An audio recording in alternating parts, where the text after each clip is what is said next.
assume that they're going to lose? I'll tell them for you. For the level 6.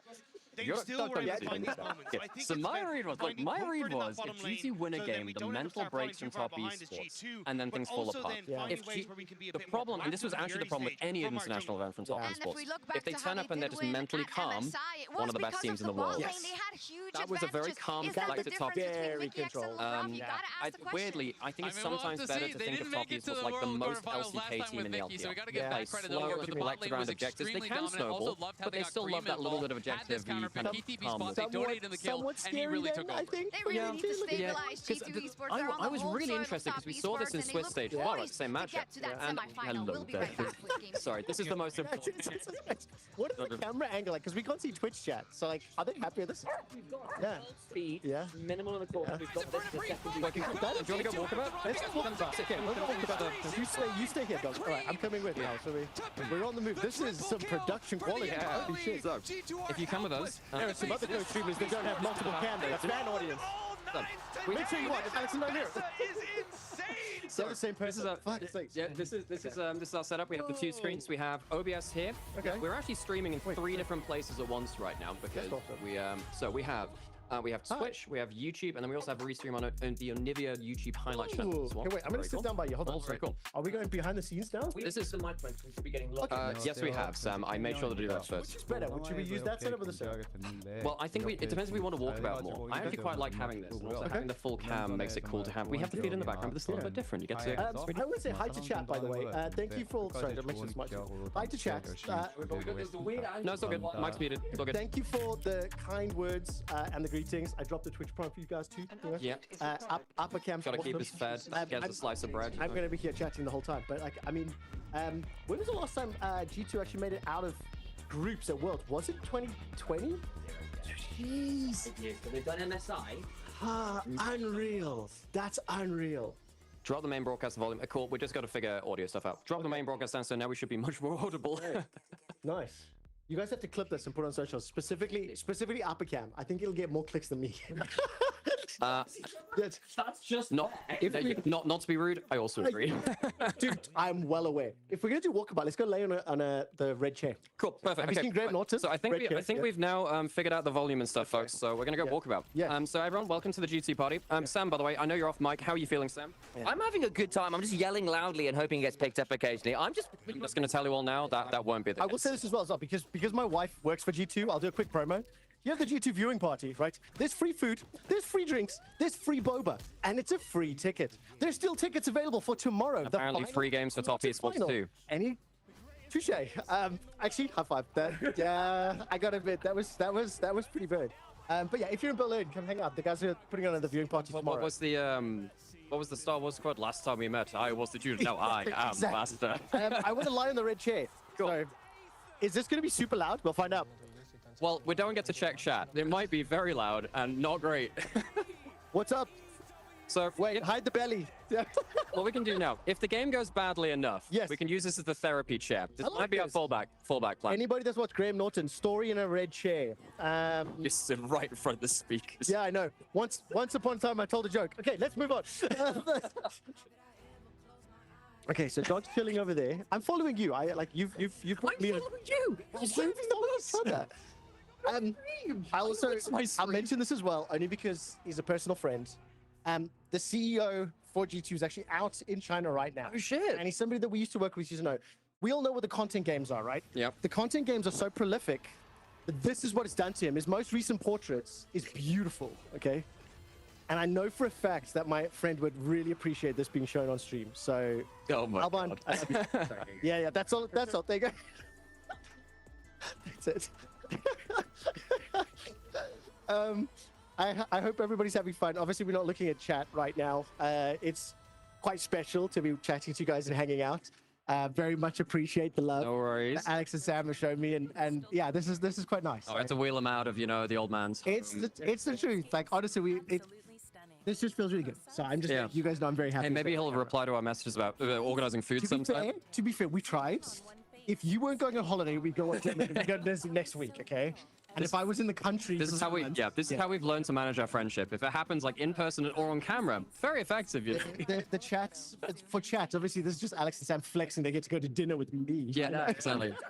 By the way, folks, this is like some lore drop. This guy is a real foodie reviewer. If you need to get the best food review and stuff, this guy's legit. Actually, very good at finding food. I take awkward photos of my wife eating food and then I post them on Google Reviews. This is the truth, 100%. Have you ever posted wrong photos? I have. Oh yeah, I do bad ones. I don't make it look good. Out of interest, have you done like a whole tour of this? No, we haven't. No, we haven't. Well, I mean, we're on a break, so why not? How good is the Wi-Fi? Because I want to come show you this really quickly, right?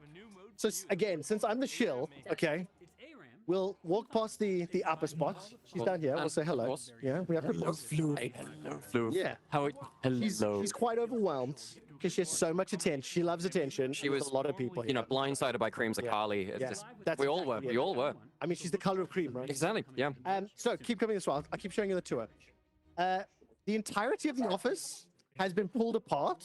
Right. Just for this. Okay, you want to come with? You can come join me. I'm not quite sure why there's a chest there. I played it the other day, and I vaguely won. This is the thing that I wanted to show you mostly. It's just like when you come through here, my love. Can you come back? All right, give me 1 second. Bex, can you grab the dog? No, our content. Right. If you do come to the viewing party or the office, we've got all the awesome merch here, which I really love, and specifically all the jerseys, which is really nice because I actually think Sam is wearing the coolest one. I've got this slow turn. Wow, I production. think he has got the coolest How does jersey. how does it feel? Yeah. I feel like I could lock in Oriana and hit an incredible turnaround shockwave in mid lane and maybe find a way back into it. Or actually, like back when you used to have skill and could compete at international level. Cut the feed. Ouch. And then, yeah, the only other thing, if you haven't done the tour yet, is just like the trophy wall again from. Oh my god. When they were. That is a lot of stuff. It is. I also there's a lot of games, a lot of teams. Like I mean, the Rainbow Six Team won stuff back in the day. We got Counter-Strike Pro League. Yes, exactly. 2019. Back when we were good again. Yeah. Yeah. I'll be your cameraman. You go take over. Thank you for the cameraman. Well, the problem is, like, we're doing a office tour, of which the office, we don't know the office. That's true. That said, I will also say, I've appreciated the fact that we've gotten a lot of the signs here, but the fact that they don't have a net for the table tennis table anymore, and have just gone with the very fancy Red Bull option. That's because they are sponsored by Red Bull. Indeed they are. Them. And the thing that I'm a fan of personally, and again, I'm not a representative of G2. Sorry. I'm not a representative of G2, but they do Red Bull and Jägermeister parties. They do. Good shit. Yeah. Free drinks. It's great. And I've also, have you seen the screen rooms? There's screen rooms over here. So basically, when you go to the office and you're just having a bad day, or G2 have a game one like that, you can just sort of. So this is where you go after game one. Yeah. Sam, this doesn't work because you're bringing the mic in. You've completely defeated the purpose. I fake scream to give the impression to chat. Oh, okay. Yeah. So yeah. Only if I just scream, content. it would just like blow the ears out on chat, which would ruin the point slightly. Oh, we go. Okay, so we're actually getting pretty close to the second draft now. We should probably start getting settled back in, I reckon. Go, I'll follow you in. Let's go. Get back. Dun. Oh my god. It's just game one, folks. It's just game one. It's okay. Everything's fine. Hello. Okay, trying to get people. EU! What is Norwegian? EU! Let's explain what it just did. So, that is a for those who callback. don't know, once upon a time, we used to have a bit of a chant in the EU. Specifically around Pantheon of all things, but basically people would ask, what is your region? And we just yell EU, rather than what is your profession? Yeah. Which was a good one. And for the real nerds we had there, that was 2014 All-Star, and it was the Pantheon Medal 2014 in Paris. Knows. The man drop. That's great. Okay, folks, I think we're gonna get locked in for the draft. We'll catch up with you later, Trevor, and we'll keep having some fun at the break. So keep tuning in, and for more APA content. I love you both, and I love everyone on stream. Have fun, guys. All right, see you in a bit, Trevor. Thanks so much. Ferocious in game one. We can just do that, and we're fine. Cool. All right, we're up. There we go. Thanks so much. Cool. Thanks, Trevor. And we'll get into draft. Perfect timing. Perfect timing. All right, let's get back into it, shall we? I press your microphones back. I'll leave that there. Okay, We are into draft. Back up again, and we're right back into it. Okay, right back into it. Damn, that's the break content you're here for. That was fun. Cool. Oh, okay. If anyone's got any good clips of that, please do clip a few bits. I would appreciate it. You guys who are regular viewers in chat want to do that. Trevor flashbang you by putting the camera right into the projector. Oh, perfect stuff. All right, okay, that was really cool. Obviously, folks, it's really cool to get to chat with Trevor and stuff like that again. G2 pick red side again. Look, I actually don't think it's a problem that G2 pick red side. They just have to use red side better. And I don't think they did that in game one very well. No, not especially yet. So, let's have a look at those bans. Poppy, Talia, Zayat, fine. Kiana is still up. Kiana's still up. Trundle is still up. I'm also going to... Sion's not, but it's Kiana first pick. It will be the Kiana.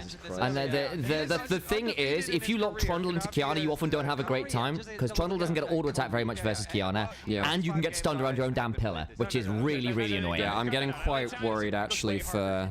I don't know, Kiana is such a good champion. So what I'll say is, G2 have left Kiana open 2 games in a row. That tells me they think they can manage it. That's risky into Kanavi, who for my money is the best Qiyana in the world right now. Rumble is not the bread and butter of Broken Blade. It's been one of the #1 criticisms against That said, that is a bold call to give up nonetheless. They're going to think about a Rise here, which is fine. And it's also take away from the Qiyana, because it's a good pairing there.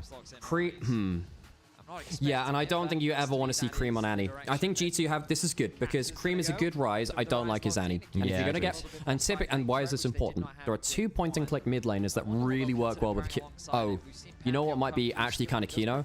I know it's really not a Cream champion. This actually could be a crazy Malzahar angle for Cream. Yeah. So, yeah. The ADHD happened. So, taking this back. Point and click for Qiyana means that her skill shots aren't skill shots. She one-shots you. That's why you play with Rise Rune Prison, Annie's Stun, and stuff like that. Malzahar ult, we saw that a little bit at ASI with, of course, our friend, God Guo.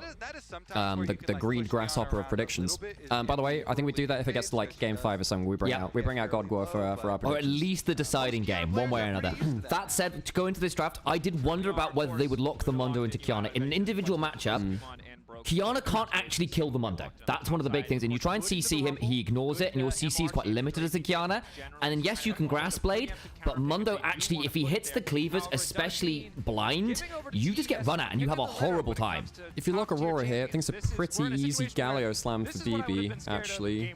You just lock a tank, but I think Galio has real value here. Yeah, I agree. Aurora is better for Cream. It's a decent matchup into the Rise. There is no CC on top side to set up for each other. I mean, there's a little bit from Qiyana, but there's basically no CC. They're just going to Alistair early and see what they can get. We let you into the West at the start of the cast. You're going to need to I'm actually just going to listen back to the stream and see how... yeah, go for that. That's fine. I'll have a quick look at this while Alex is just doing a bit of tech checking there. Guys, if you had any thoughts about the little camera section, volumes, that kind of thing, let us know what needs to change. Some advice from your end as well would be super appreciated because, of course, we're kind of having some fun with this, using some of our extra kit to do some cool things. Let us know how it works. And there's that Galio that we're calling out. There it is. Phoenix was shouting that one out as well in Onivia's chat. Alex was already talking about how important that is, and that's a big one. I think audio is fine. If we turn the feed down, the audio is fine. Perfect. Have we turned the feed back up? Yeah, I did. New day, fantastic. Yeah. We turn the feed down. Brilliant. We'll just need to remember to do that. That's okay. We are professionals. Surely we can remember this one thing. Thank you, by the way, Tack, for that resub. 18 months here as well. 33 overall. Much love over to an old friend of ours. At this point as well, there goes the Kai'Sa. Yeah, it would have been a good pick here, I think, for Jackie, and also would be kind of annoying for some of these champions to manage. The Zaya's gone as well, so you're actually running a little bit out of AD carries that can theoretically kite away from a Galio Mundo running at you, per se, which is a big deal. It definitely feels like G2 are more on the right course. Clearly, TES very aware that they don't want to give away. Caitlyn away from hands. Some mobility, some safety. There's a world where you just ban Draven. Well, I mean, to be fair, Jackie and Hands are both Draven players. I don't think it's a great Draven draft, but if you're thinking, look, we just don't want to deal with pocket picks and kind of volatility, I can see the thought process there. Ezreal away from Jackie, another one of the defensive options. Corki's already gone. We've lost Azaya. We've lost the Caitlyn. Zeri might actually start to be a consideration here for G2, actually. Zeri, you've got a decent frontline. You were a little shy on CC, but you could just play for the hyper carry and frontline kind of combo, and that's not bad. Jhin would be fine, actually, for either side. I think especially because you've got a lot of damage from jungle from top esports, you can theoretically afford to have a bit more utility from your AD carry, and Jackie is one of the better Jins in the world. I think it isn't a bad angle for it right now. There's that Draven ban I was calling out, because again, it's not necessarily that the Draven would be absolutely amazing here. You have got frontline for it, and it is a pocket pick, and it does just warp drafts. And if you say, look, we just want things to be a more standard game relative to things occurring in draft, I can see why that would get taken away here. The couch setup was cool. Why did we change? Because we're at the G2 office, which gives us a lot more capability and gives us a lot more space to do stuff. And we get to collab with G2 for it, which is kind of cool too. Half of Sam's room isn't taken up with the stream setup. Yeah. And not that I minded the couch setup. Again, like the dream would be to do that and have people come and visit. Civ is kind of nuts here. I hadn't thought about that. I thought about Zeri, but I should have remembered Civ is kind of much more meta right now anyway, and it's better into the straight up front lines. Of course, they didn't end up locking the Aurora yet. They could still lock it here. We've talked about the Galio before. and it's very easy. Oh, that could be fun. I like that. That's pretty good. We were talking about you need some CC, right? Now the Silas is also fine, to be fair. God, don't. There's some really good ults to steal. Cream has remembered that he can lock melees. Cream has remembered he could lock melees. No. So Yone's pretty good into a lot of these champions. Guys, Cream has remembered he could lock melees. Cream is so... I mean, Yone is so good into all of these champions. Yeah, he is. This is an insane Yone angle. And Cream's remembered he can lock melees. Like, don't get me wrong, you're a little light on magic damage, but you have a rumble, and I hate to say it, but reminder, people kind of forget that Yone's damage is actually fairly significantly mixed. If he's getting autos down, and you will be into a lot of these champions, you're going to get quite a lot there. They're going to go for the Lucian last. I don't like this.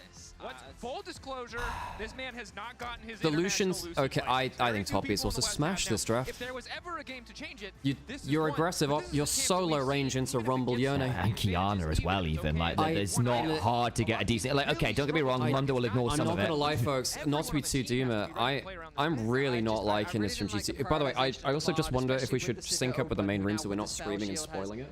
I don't think you can hear us through the door super well. I do think it gives you well, it'll be alright. Okay, what I'm gonna do, folks, I'm actually just gonna like. That'll be fine. Just a really nice time. It'll be fine. That's fine. I just backed it up a little bit just because I don't want to like because you can hear through the door a bit, especially if we're getting loud. I think a lot of us here as well, looking and seeing a lot of people saying that they're not liking the Lucian here as well. The issue is basically a lot of the AD carries got banned away, and they basically you're in this position you're asking, okay, what can I play that has enough early agency to threaten the Sivir and can manage a lot of people jumping up their face? Lucian with frontline does have the ability to survive by just finessing your way through a fight with the mobility, with the range, with the cooldowns. Hans hasn't had the most success on the Lucian regionally. I am with Vedi on this one. I think Top Esports should be very happy. We like this draft. I'm glad that we're aligned with the main broadcast on that one as well. That suggests we're all kind of seeing similar things. And G2, yeah, they got cool tools. But I think they are going to have to overperform a little bit here. And they've gone for some pocket picks. They've gone for things like the Mundo. Let's see him deliver on it. Because, again, the Mundo individually I don't have an issue with. As part of the draft, I am not quite sure what G2 are supposed to do aside from kind of bruiser their way forwards and try and catch the Sivir, I guess. They don't have a way to deliver. Galio has to play defensively. Also, then you have Galio into double AD, Kiana, Yone, Sivir as well. You're, I guess, one AP threat. It's good lane. It's a good lane into the Rumble, but it's not gonna win you a game just off lane alone, you know. Right, and Kanavi, as ever, will always go first strike on Kiana. He wants as much gold as fast as possible because, again, one of the reasons G2 fans should be a little bit scared here is that Kanavi's Kiana, pretty much 3 games in a row. I think it's undefeated this year, by the way, guys. No, Kanavi's this, yeah. But he was regularly getting in the jungle in 2025 with all of catch-up XP and the nerfs that came on through the jungle and how you play and snowball. He was getting 4 level leads and 5,000 individual gold advantages by himself against people like Tien and Shun and some of the very best junglers in the world and wrecking it. That is very unusual, and if you can do that in a effectively just blind picking Kiana, you should be afraid. It's a very, very, very dangerous champion to give to this man, and a lot of how he does that is off things like the first strike and just really, really aggressively playing for individual advantage and farm, but that is a good level 1. Good Q level 1. Rant over. I'm also not sure how Bard Q works with Lucian. If you stun 2 people, does it give you 2 stacks of vigilance? I actually don't know. Is anyone a Lucian Bard lane enjoyer? Look, if Pillow's if you're in chat, I know you're the. Hang on a second. I know you're the kind of person that would know this. Like, if you get Bard Q on 2 people, does it stack Lucian passive twice? That's flash and barrier off Jackie now as well. That's a really good level 1. That's a really good level 1. We're just hoping for lane kingdom. We're hoping for lane kingdom. And then you are Sivir into double range, and Bard is one of the most annoying level 1 champions. That's not bad. Yeah, who's issuing these licenses? G2, they get 3 sums for 1, and they send Jackie back to base. That's really He's had nice. to base at level 1 with 3 CS. That's insane. He doesn't have enough for a cull either. Okay, that's big, and you haven't had to use anything on hands because they're gonna try and keep him out of lane. One of the this is really good. He's level 1. He can't even flash or heal beyond. Kiana's on the other side of the map. Kiana can't join because Kiana's gone bot stop, and they know this because, guys, watch it. They had the ward just down here at Raptors. They don't have that now, but they did have that. to stay level 1. And because you have Bard, you can actually heal up a little bit by tanking the wave. Labrov could flash for this, I'm just saying. Oh, headbutt away. Cannon Minion actually does slap quite a lot. They take about half his HP off. Jackie gets there and he's got refilled. Okay. Skeemon's coming down, but Kiana can't get here. Kiana needs That's a level 4 Mundo. He's just full clip. He just runs it. It's a level 1 Jackie with no summoners. This is done. He has Spell Shield now. He has Spell Shield now. Does that matter? Oh, the double pull! Oh, not bad, son. Okay. I mean, Labrov's been kind of clutch here on the Bard, no? He has, and yeah, mid lane Caps might be having some difficulty. Yeah, okay. Flash from Labrov. Oh, hung! Skimon might be able to just kill here now. Yeah, he is, yeah. Oh, nice. This is good. But G2 find another. We wanted to see a better early game from G2. Well, this is a damn sight better than compared we're exactly to game on time with the projector outside now, which is helpful. Fantastic. In the middle lane, trying to I'm actually getting quite hyped now. This is fun. I mean, that's the thing is, Labrov had that one Bard game where he really struggled to get value early. That is so much better. Keep track of these cooldowns here, and so the bottom lane for G2 massively accelerated, including the Mundo here, the famed triple ruby crystal buy. Huge. That's a massive, yeah, the triple ruby crystal early for the Mundo. Yeah. And Mundo could end up being a bit of an X factor here potentially. Was going to be the difference maker because G2 would have had to tank an extra tower shot. Good scrap shield timing. But I remember one proc per spell. Right. That makes sense. Because otherwise AoE, if like Galio got a 5-man taunt, it would get like, well, it only has a maximum amount of stacks anyways, I think that's what I thought it was. Anyway. Now have you got double crabs? That is true. 33 to 7. But I think Skew1's happy enough with the early trade, right? Up anyway. Yeah.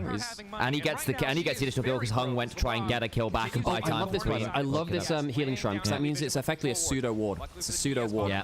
Because you walk into that bush through there pretty much guaranteed, so yeah. Knavi's here. Not gonna lie, folks, if Skewon gets hyper fed, yeah, maybe there's a world. If Sivir is shut down and Skewmon is ahead, because Skewmon might be able to just go like full. You might be able to go like Thornmail second or whatever. Caps is here, but so's Knavi. I don't know about this one, G2. Be careful. Knavi's right to be here. But like if you look at the control ward and the healing shrine from the Bard, they actually have very good information on bot side of the map. Bard is one of those champions which gives you like half a ward right with those shrines because if they walk over it, then you know. Same with like Jin traps and stuff. Partly why Jin Bard is really obnoxious as well. Like the amount of shrines and traps that you got done. Yeah. Okay. That was the Worlds 21 bot lane that Dalmon were playing. They beat G2 with that. Stuff like Jin Zillion was crazy back then too. Gives your Bard so many extra roam timers. I kind of missed the Teddy SKT team. Even though they didn't win a Worlds with that roster, it was very fun. It was a cool roster. Teddy, Mata. Oh, legendary players. I can't believe they didn't win anything with that roster. Yeah, I know. Didn't they win? Didn't 2017? Wasn't that Teddy bot lane with Mata then? They lost in 2017. They won MSI, didn't they? That was Wolfbang. They won. Oh, it was Wolfbang and Wolf. You're right. Was. And that lasted until 2018. Did that change in 2018? I think it changed in 2018. Yeah. Jackie Love only just now cresting to level 4. Just thinking peanut roster. So G2 get first dragon. That really helps because now you can. If top Esports have got themselves a dragon, it would. Oh, Jackie Love failed the spell shield though. This is the first time I will maybe come on, G2. I mean, I say this as someone that's followed the LPL, but also like there's a vested. Terrifying. I'm at the G2 office, you know. yeah. Like I'm wearing the G2 shirt. I've been bought and paid for today, guys. I want this. I will do it. Oh no, my loyalties are being tested, Sam. I know. Lucian, Draven were kind of his go-to champions right at the start of his career because lane dominance was what he was all 2018 about. the 10-man roster? No, that came... Because they had Huni and... No, Huni and Tara was still 2017 because I remember them switching between them and they chose to go with Huni for Worlds. And the meta was so teleport bot lane focused that Huni just couldn't do much in that meta and it made Bang & Wolf look really bad. Both bot lane and top lane were very valuable in their own rights. They just didn't play the game the same way. Not in the way that the meta dictated it needed to. Because I know, like, Papa at the time was saying, look, T1 just use SKT, like, use Huni as a pressure valve, and he actually gets quite a lot of value that way. And I'd be interested to go back and listen to the analysis at the time again. Because I feel like, in some way, it's one of those ones where sometimes you have an opinion categorized in your brain. It's like, actually, I want to go look up at the game and kind of look at it with fresh eyes and see what I think about it again. Was it effort and profit in 2018? Ooh. Or was it Canna? Hey, he isn't done anything bad yet. We Well, had... Don't make me talk about the maybe that was. Maybe Yeah, they had a... Oh, they had a bunch of Effort different between Untara, Blossom, and Effort. Blossom as well. Thank you, Mabby. I thought that Untara was also on the roster in 2017, because I remember them making a choice. Wait, did they not make Worlds in 2018? No, they didn't. But I remember 2017, Huni was there, and they were choosing between Untara and Huni, I'm pretty sure it was. Something like that. Oh. Hello, hello. Hello. Hello. Everyone say hi to our very good friend Dom here, who is not only a wonderful person, also a wonderful DJ as well. We're getting coffee and pastries. We'll come walk about at some point and come say hi. But thank you so much. This is amazing. Oh my god, what the hell? Oh, Dom's the best. Go, folks, get yourselves friends in esports that bring This is you, great. Bring you coffee on the fly. Holy crap. Holy crap. Awesome. I think G2 1,000 gold ahead with Skewmon. Oh, man. Guys, how insane is it that this is Skewmon's first Tier 1 year, his rookie year, and he's potentially taking a game off of top esports in a World's Quarterfinals? Jackie, I mean, I'm looking at this Mundo with level 7. I think he's having a horror. I mean, what does a Sivir do against a Mundo? You have culling. This is dead. This is a very dead guy. Barrier means nothing. Oh, I mean, look at the Mundo just presses maximum dosage. 369's here. Equalize. Does nothing. He has, in fact, equalized 0. Not equalized by 0, because that's infinite, but equalized 0. This is that Mundo is horrible. The thing is, we had to know. Hang on, BB. Yes, probably okay. Yeah. Okay, if he gets hit by the knockup there, you die. Don't chance it. Because there probably would have been a Supreme Spare talent into a Fate Sealed into death, right? So. G2 is so far ahead. This is an easy game to win now, surely. That level 1, genuinely, that level 1 bots lane has changed the game. I didn't expect the Lucian bar to pop off that much. But Labrov and Skewmon have... Folks, this game is a Labrov Skewmon game. They're getting a kill again. This is really nice. Han, what's going on? He has flash. Does it matter? Does it matter? Oh, hands mama. Punished for his hubris. And I'm not gonna lie, Okay, Sam, I'm gonna predict this, Sam. We're probably gonna get a big team fight at some point. We should go walk around and say, We should get the vibes and do an EU when we get a big team fight. Yeah, we should do that. Okay. We can do it. So much of a better look from G2. I think Labrov and Skewmon have ran this game, folks. And they have executed on that game plan straight. That two-man queue at level 1 was game changing. If you cooked up this game plan though, it probably went even better than they expected. Being able to zone Jackie so much. Proxying at level 2, I don't think was part of the initial plan. I mean, we were skeptical. I especially said I didn't like this Lucian pick, but a large part of it, a whole part of it is you need to be leveraging your early push in the bot 2v2. Yeah. And after game 1, Vedi's calling it really well. Like, they leveraged the push really well. They had to do that. You got very nervous if they got a little bit later. And also, Skewmon being ahead here is a massive deal because the Mundo from ahead is such a problem. Yes, eventually you have tools to manage it, but you don't have a lot of frontliners top esports. And the Mundo can just walk at the Sivir and go, yeah, you have a horrible time. You know what? We're actually completely fine with the speakers in front of the mic in front of the speakers, but okay, it's actually completely fine. Nice. As long as you're speaking into the mic, it's good. This is something that G2's doing a lot this game. They are constantly okay, so it's a 2k lead. They've got a lot of that in the jungle, which is great news. Not that Kanavi is farming poorly or anything here. He's at Profane Hydra. This Kiana's still it's not like the Kiana's been taken out of the game by Skewmon being in it, if that makes sense. They probably just get... Yes, nice. Okay. So they get... What do they use for that? You use Flash on Alistair, you use Alistair ult. That's a lot of time for 369 to be alone on turret here. And there's no that's a bit loose from G2. It's a bit loose. They're not really checking their lanes well enough here. And Kanavi gets a kill and didn't have to burn ult for it either. Well, this is why Alistair was my most picked champion for the tournament on Crystal Ball, by the way. Feels like Alistair just being able to force players under turret with ultimate is really important to the meta to accelerate the game. You can't really say what I went for. I think I might have gone... I'm not sure if it was Orianna or Jarvan. Nymaera complimenting a Bard as the #1 Bard hater. I know, right? If I'm complimenting Bard, you know the Bard's actually good. Yeah, it's true. 2k ahead, a lot of that's on... I mean, I actually think it's on the two worst people for top esports, because you have the tank, which is really hard to cut through at this point in the game. He is going armor second as well. And then you have the AD carry, who is mobile, and you need to shut down through that front line. So you have a carry with a front line, which is very strong. Now, they have ways to get beyond that. You know, a good enough Alistair combo, a good enough Kanavi angle. Gets kind of crazy, but... Okay, so from 2 Cream dragons, back to 3 mid. grubs, Broken Blade is 2k just gold kind of lead. the unfortunate side effect to Top Esports, as you highlighted earlier, Kobe. They're kind of attacking him, doing what they can to get something back out. I'm glad on the GT went rift, for a and much more 369 non-standard draft. You get what I'm saying? They actually got the counter picks they wanted. And it's also like they were clearly ready for the Kiana. It was a very rapid lock of the Mundo into it, and I think in fairness, I see the wisdom. Scumon's playing it well. If you're going to try and deal with Kanavi's Kiana, you needed an answer, and I so far, solid. It's not a game won yet, but G2 are in a solid spot. They've gotten the feat of strength, they've gotten the early objectives, they've gotten the early gold lead. That's about as good as it gets, especially with a lot of it being in Hand Summit. This Lucian from ahead of the curve is what you need it to be. I'm quite worried that Cream's doing... Oh, boy. Cream also has ult now, so... Yeah, 2 seconds, yeah. And in fairness, the solo laners of Top Esports are still proving pretty scary here. Cream is like Zekka, but worse, strong on assassins mid and weak on control mages. Yeah, I see the comparison. I'm not gonna lie. Yeah, I mean, obviously Cream has not had... He's been up and down, right? He's had some excellent games and he's had some very poor games. You look back to his Andy games against his Andy game versus KT Rolster and his Aurora game, they're really bad. Not pretty, yeah. But, I mean, regionally, he actually started to stand up tonight pretty well, which is something which he couldn't do before, so I think that was a good uptick in his form. And you look historically at him, Cream has had some insane melee performances.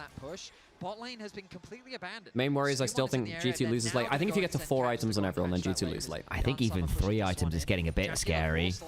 Well, luckily they have 1. Huh? No. Luckily, G2 have 2 dragons on Ocean Rift. Ocean Rift is really for a Mundo, for a Rise, for a Galio. Like, that's a great combo. Oh, Kanavi. Oh, bloody hell. I know Dragon's not even there, is it? It's a minute away. What are they doing, though? Oh, what? Why? I need to see a replay. How did you get there? Why were you there? You didn't have Galio ult in range because he's on the other side of the map. You did. I guess they were putting vision down. And now Cream is ahead on Yone. Boy, and like Kanavi just gets to like the Supreme Display talent got both bot laners. Like it got both of them. There's just like no way. And you get the flash off Labrov, and you didn't even burn anything really from Top Esports. Maybe the flash. Realistically, like the Lucian should have. Bard, you can somewhat expect whatever. Sometimes he gives up a random death, but. That's tough. The gold lead. Here's the replay. Let's have a look. So Kanavi goes across the wall. I mean, and Hung's on a really good angle to close off as well. In fairness, great collapse from Top Esports. It was good retreat and clearing of vision. It was, but just the supporting casts of G2 were just not there. You didn't have mid jungle coming to help. Yep. And it was a really good multi-angle collapse, but G2 just weren't ready for it. Yeah, right, Korea. Good lower third broadcast. Yep. He is. I think Kanavi is the best Kiana in the world. Yep. Yeah, like that is a pretty nuts set of stats. Exactly where they want it to be able to funnel into this okay. Look, G2, if they get this dragon, they need to settle down. Need to settle the fuck down. Kiana ult is coming back up now. Scumon's got 2 items for this fight. Kanavi has flash. This could be a huge Kiana angle. Not a bad angle from BB actually. Yeah, I'm looking at Scumond as well. He's got 2 items. The Randall now as well. Hung. Supreme Player talent is decent enough. I think Kanavi gets over the wall. He does. 3 ults away, they're happy. It's just a free dragon for them. I don't think that changes much. Oh, Jackie! Stands for he's fine, okay. Flash. Oh, the cap taunts on top of him as well. Did they get anything after that? Flash away. Okay, so flashes. So you've traded a couple of flashes on solo lanes for a couple, well, like 3 flashes on Top Esports. Yes, you got all the carries flashes. Everyone but Kanavi now doesn't have flash for Top Esports, though you do lose BB and Rises, which are fairly significant. I'm quite worried that Top Esports get Dragon and that extends the game. RFC bad. Okay, I'm not gonna lie. I think RFC is very important for Lucian this game because you have got to be very aware of the threat ranges of Kiana Yone. I think you need Flicker Blades, no? You have... Oh, bloody hell. Yeah. She's flashing the line for the... I mean, Flicker Blades, I agree, would be more damage. Well, your gold lead's gone now, and Kanavi is... Kanavi's starting to Kanavi. Oh, Jesus. Why did Top Esports have to turn up today, you know? I know. By the way, folks, my hot take is, by the way, if Top Esports make it through this match, I think they make finals, by the way. I'm with you. I think taking a best of 3 versus BLG, best of 5 in elimination, I think the nerves start to settle at that point. I actually think the winner of this match has a good matchup against either T1 or AL because they can actually play around top lane leads very well. The 369 has gotten very far ahead here. Especially with 369 Kanavi is just, oh man. From the early stages. I mean, if we get Kanavi Tarzan for semifinals, I would be. I mean, that'd be great. I mean, we have some insane junglers. I think on the bracket. The 3 best junglers in the world are on this side of the bracket for my money. Building for the team with the Cursed Orb, getting that healing reduction. Because we've got Kanavi, Tarzan, and Ono. Those are the 3 best junglers in the world for my money. I mean, I think Ono's had an interesting tournament, but I think T1 in general have. But I still think on average across this year, those 3 are the ones I go, yeah, you guys have been insane. Yep. And then you're probably looking at who else would be in that conversation. Junja. I actually completely agree. I think you probably put Inspired in a conversation. Is it form at the tournament or form across the year? Across the year is different, but at the tournament, Cuz has to be in there, right? Cuz in there, yeah. Very well at the tournament. Agree. Not across the year necessarily. You know, I think Cuz has had a fantastic tournament. I agree. In fact, I'd put him above Owner in the tournament. So the 4 best junglers in the world are on one side of the bracket. I mean, I actually really like Skewmon. I really like Skewmon. So obviously you've got, I think you have 3 of the top like 5 junglers in the world on the same half of the bracket here in Tarzan, Kanavi, and Ono. And I think Skewmon's good. I do like Skewmon a lot. Skewmon's had a great game. He is amongst good company. Yeah. I actually think it's. He gets away. Oh, the double headbutt pole. Oh, Jesus. Oh, magical journey. Oh, it's pretty bloody deep, Hung. He has ult. Does it matter? No, I mean, Hung just... Skewmon's gonna run him down. Hung just completely into that, by the way. Nice. Oh, but there's the Galley also fantastic either way. Separates one. Everything misses. Everything misses. Hung did a bit of an in there. These crazy plays. That is. Remember, Hung gave up that first kill to Skewmon earlier as well. Oh, Jesus. Oh, God. The blast cone just barely getting them to safety. Hung, he steps a little too far. And it ends up costing him. No, yeah, I'm just my mic is peaked just a touch, running it loud, so I'm just dropping the gain a little bit. That's it. It's crisp, but crisp left off his what's in Spin Summer. Hung's not having the best game of all time. No, he's not. And I think one of the win conditions for G2 is Hung just Omega tilts. Same with Cream as well. Both of them can do. Angle. So, okay, G2, this went horribly for you last time. Do you just... Well, Cream doesn't have a teleport. Cream doesn't have teleport. He's going to be slow. So they're not going to have Yone. Civ is not here either. Do they just give this up? Kanavi doesn't want to die for this, presumably. He might. Oh, bloody hell, he got close. Okay, he dies. Kanavi is dead. Is that a shutdown? No, I don't think he wasn't. No, you get out to Khan, and you get that. You're losing top lane push, and mid lane got a wave pushed into it as well. G2 is still happy with this. They have feats of strength, importantly, too. Was it a shutdown goal, Karen? Maybe it was. I didn't see one on there, but I might just have missed where the shutdown was, to be fair. An ambitious play comes through from Kanavi. It ends up falling. And Kanavi knew he was dying there. Yeah, Vedi's pretty good at the whole... Game 1 quite he threads the needle very well, does dear Vedius. Game 2, G2 get out the gates with it was like 600, I think. Really? That's kind of crazy because Skewmon was like well ahead in gold for most of this game. From G2 finding picks where they can. Now though, it feels like with the Artican gone, we're kind of in this neutral mid-game where it'll ultimately come down to execution from both sides. Hansama is so... I think you're okay to look for that steal there as Kanavi, because again, you had time before things came up. I mean, it's not... It doesn't feel great, but if you had gotten it... Oh, yeah, well, get supremed. By the way, Axiomark, so the cooldown really won't be that long. I mean, I say that, but they did just use a big cooldown there. Skewmon can pop he has popped ult. The equalizer takes hands down to about half. 369. Bloody hell, yeah. Hands is on half HP. Jackie's in danger. My promise. Hang on. Watch. No Munder ult anymore. No Munder. Oh, creep. Okay, one back. Skewmon survives. Caps is alive? Hang on, can you... I don't think so. I actually I don't think that top esports can stick around for this. They can. Kanavi got to heal off the Scuttle Crab. I don't think you can. I think that Caps is too strong. I think they've got a TP. Shit, they have teleport. Okay, I'm wrong. Right, yeah, they teleport. And Labrov's back. They have ult. I don't. They look at Skewmon's HP, but he can't threaten with the cleavers of the HP. Labrov is playing very risk heavy. We have seen G2 fail the contest for the vision there multiple. That's how Labrov has died twice now. He's dying putting wards now. And like, but it's with people around. Like the first time with his hands, that one was with Skewmon. of top esports position. That doesn't feel like a mechanical mistake, if you see what I mean. That feels like a... How do I put it? That feels like a systems mistake, if you see what I mean. It's like, okay, what is G2's process for clearing vision? I just don't think that he should be the one walking forward first. I think it has to be Skimon, right? Labros walks forward. Yep. But this is, like, the fact that we've seen that multiple times tell me that feels systematic rather than just a hand stiff, if that makes sense. And that is important. That is important. I thought this turnaround on 369 could maybe have done some value there. Threaded onto him, that's Yeah, Jackie though has then does he eat? What does Hans do with this E here?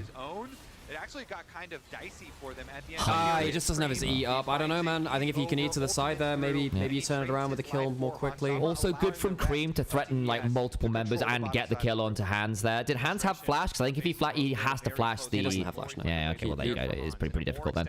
I think, by the way, you do need Flicker Blades on. And he has got... Because you need the second E up. You're right. In these fights, having the second E is really important. I was thinking I could see Ramp as well. Basically, if you hit... Jackie has no flash. Previous player talent. Come on. Oh, Kanavi might try now. Push. Kanavi. Push. He's out. Okay, they've got the one kill. But that's a kill into Jackie. Does that matter? Who got the kill? It was Cubon. Yeah. Favor of G2. When in doubt, look to pick off Jackie. I mean, I have to say, this Mundo is doing some fucking work, folks. My problem is now we're at 2 items. Once you hit 3, that can... Shimon has ult. Oh, they can just probably just murder the Mundo. Oh, no, they can't. They've got very deep into that turret. It's ult on. Oh, my God, he's so tanky. By the way, Baron's in 40 seconds. They can Baron off this. Your jungler just died. Mundo ball. I think Hung's dead. They just buy a load of time. They could just turn to Baron after this. They've seen that, okay. He might get headbutt away here. What the heck? Where the hell is he going? What the heck? Goes over. He's dead. Okay. Can't you just Baron now? I don't know. 20 seconds till it spawns. Kanavi would be up. They don't have the Alistair. Oh, they're just playing for bot side. And that might be 369 dying here as well now. They just TP bot. I think this is really looking alright. Okay. They can get killed on 369. Jackie's going to be there. This is really good. There we go. This is really good. Honestly, this pace, G2 are snowballing. They're turning it up. They're creating roaming cam time. Here, let's do it after Baron if it happens. Okay. For them, it starts with making an early Apple's happy. position As into TES jungle during I wonder if Enchanted for Labrov would have been better considering Mundo and Lucian. They needed a bit more CC, and the Bard plays a nice halfway house. Okay, so they're teleporting in. Do you want to get the camera ready, by the way? No, this is a scary objective. This is scary. It is, but Hung. So 369 is down. Hung is alive. Doesn't have ult for now. Have you minimized the VDO just before I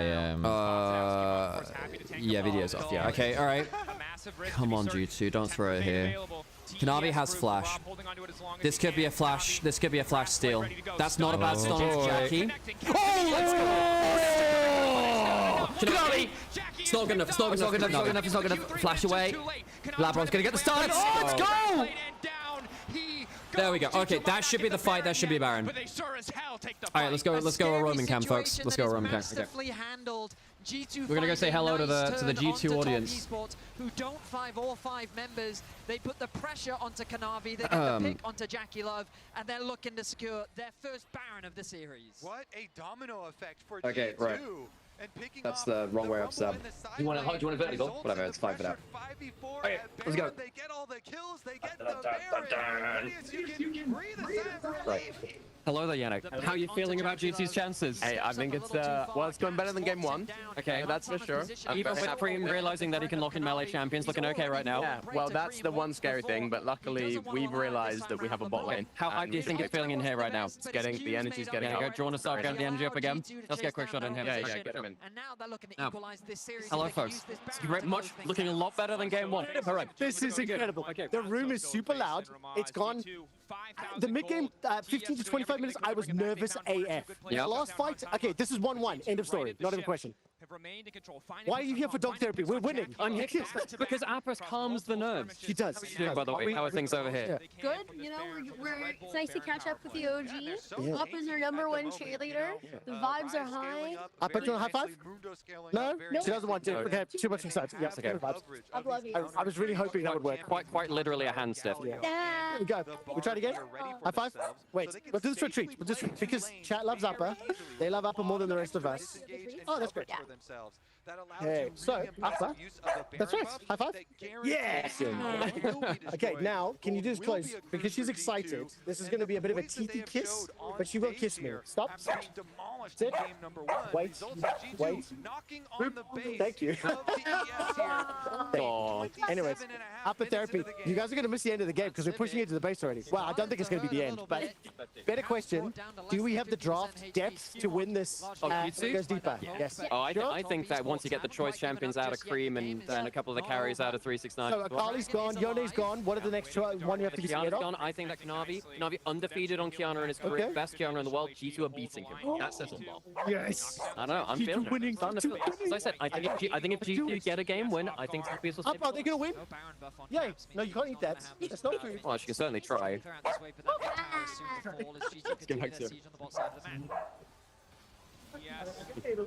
Using the equalizer to clear this wave, knowing there's only one more coming in mid, one more coming in bottom, so the Baron will fade away. Okay, there we go. Hello, folks. Welcome. Just a nice little check-in with everyone. Nice magical journey to usher G2 into the mid lane, out-rotating TES. Don't jinx the game. They're winning the damn game. We're not jinxing anything. TES, I think, need to give this one up. Cannot afford to force a fight. Holy moly. Well, that's one way to get ahead of a game, isn't it? So hard for TES to get that 5v5. Yeah, honestly, I think TS just have to play damage control. G2 are keeping up the pressure, though. These bards rotating. This is looking over the fantastic. bottom side, Hang on, I need to. It's okay for now. It's okay. The fight's happening, Seb. Oh, okay. Skewmon is really tanky. Oh, he's such a menace. Oh, the Mundo. Oh, hang on. He's got Lucian. Kiana got Lucian. They'll trade out for it. They're going to lose Hung for it.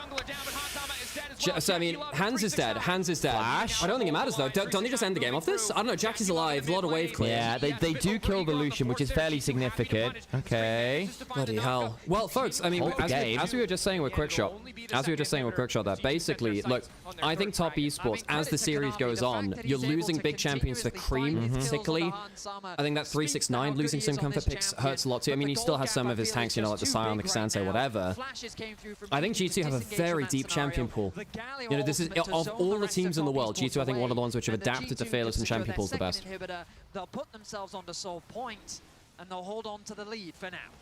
Yeah, TES, they don't have damage to kill Mundo at the moment. They needed. Holy moly. I'm actually getting quite tense now. I know. Oh, that's actually really good from Hung as well. They got the flashes, and the problem is Kiana still gets the Lucian, so it's decent from Kanavi there to at least go that, and I think going 1-for-1 there is probably worth it. I think it's a big mistake of Hans dashing into melee range of the Alistar. Yeah. And you get a lot of flashes for that, which is pretty scary. Okay. But still, it's such a power play. Yeah, and Hans should not have gotten melee range of Hung there. Kanavi was still. I guess he didn't see that Kanavi was invis, but still. Baron, that's even before the Dragon Soul. But this Mundo has been exceptional. 7-0-6. I mean, he's got a bloody Overlord's blood mail. Yeah, and that transfers HP into damage, which is huge for Mundo. I mean, what is he on? It's like 6,000 HP-ish? Getting close to. 5, really, but there you go. That's still a lot of HP. Equalize the wave. It doesn't matter. I think with BB there, they clear it anyway. Yeah. Yeah, guys, I don't know. I think if top esports get... I think if they lose a game, I think the mental starts to rock. I think the mental starts to rock. You know, they beat BLG, but it was an LPL team. That was not a Worlds matchup for them, you know what I mean? It was big, but they were faces that they knew. Playing as G2, which they lost against in embarrassing fashion in 24 MSI. Now they're playing on home turf and losing on it with all the pressure on them for an LPL team to succeed. That is rough for top esports. Yeah. Chunks. Oh, that's not bad from Kanavi! Hung has had a mixed game. He's had a... Hang on, that rumble. That is... No, it won't. Bloody hell. Flash, room prison. Oh, he gets away. That's good from Kanavi. Hans didn't have dash. Oh, Cream! Miss it! He doesn't get hands. He doesn't get hands. No, he's gone. That's not it. Like, Labrov dying, who cares? Who cares if Labrov dies there? I mean, he's done his job. Hans lives. 369 is dead as well. The taunt comes on through. This is exceptional. G2 are just giving Kanavi his first ever Kiana loss. And I think it's the best Kiana in the world right now. And this is G2's... Bloody hell. Hang on. Kanavi, he's gone anyway. It's gone anyway. There we go. G2 on the board. Let's go. G2 on the board. All right. We have a fucking series. The series tied at 1-1. Beautiful game plan. Attack the bottom lane. G2 just destroyed Jack. I think you can hear some of that from outside. Holy crap. Wait, I need to turn the video on. Let's get the Roman mic on. There we go. Sam, do we have that? We don't have the mics on just yet. That's fine. All good. But hey, he did Okay, what he cool. could. Let's go He check in with the landed GT what fans, he could folks. where he can, but this game really was Put very some much adverts on about Twitch. lane finding that early lead. Let's hear what the analysts have We're to gonna say. bring one of the coasters. We'll see if we can get someone on an interview on the coaster. I have not thought nearly that far ahead, Sam. They don't let top Look, over esports by my run headphones. all over them, No, I and haven't they thought do that far it ahead. with Lucian That's fine. question mark. These are Okay, just do you one wanna of take the one things mic? we're I going will to do. talk about in Hello, this chap. segment. But first and foremost, though, Azela, I'll go to you first. There was, I think, resilience from both teams. Okay, cool. Let's get into it. Snafus from both We are live here at the G2 office in Berlin at the watch party, having a wonderful time here. G2 managed to come back in game 2, and I tell you what, the atmosphere is so much better in here now. Yeah, I think the hopium's starting to get up a little bit. Indeed it is, indeed it is. Do you want to grab one of those coasters out? What do you want to do with it? I don't know, give it to someone who interviews with us. Little gift. How nice to do. Did you want to? I don't know, let's find someone. Let's go ask. Do you want to go ask someone, see whether they're happy to do it? Because they can also say no, and that's completely fine. Because this could not be further apart from the story in game We are where Jackie and an Hans ethical ran that lane broadcast starting level 1. who This ensure that time, people who are they on made camera are the happy to be there. level 1. Jackie takes a huge Especially if we don't know them. back, and then G2 play it out perfectly. Immediately, Lebrovka, or rather, Skumon comes over. They zone Jackie There's the screen. away from Looking the very happy. turret, Okay, I got a choice of them, Sam. I got a choice. Fantastic. Oh. Do you want to ask someone whether they want to? great and clean G2 win because Well, okay, I've got a friend over here who's playing chess with you. Fabulous, fabulous. And the fact that they end up Make sure to ask before we do this. Dun, dun, dun, dun, dun, dun, dun, dun. How's it going? Yeah, it's going a lot better after game 2 there. Yeah, right? I'm just saying, like, I feel a lot happier. Kanavi, best Kiana. I think Kanavi, best Kiana in the world. He's never lost on his career. Cream, one of the best Yones I can think of too. G2 just beat both of them. So top esports, remember they could lock in these comfort picks. Didn't matter. The moment I saw that they picked Mundo, I knew they were just gonna walk them over. So, Skimon, fun fact about Skimon. Me and this guy here. Top 100 right now. We used to cast Skimon when he was like in tier 3 League of Legends, UK LC. So you have LEC, you have NLC, UK LC. We cast him back in 2021 before he'd ever had like any experience ever. He was still he was a new one trick back then. He had a band away from every game. He's just taking games off of teams in quarterfinals of Worlds. How insane is that? First year of tier 1 play. Love it. I would love to see them like do 2 more of those crazy picks.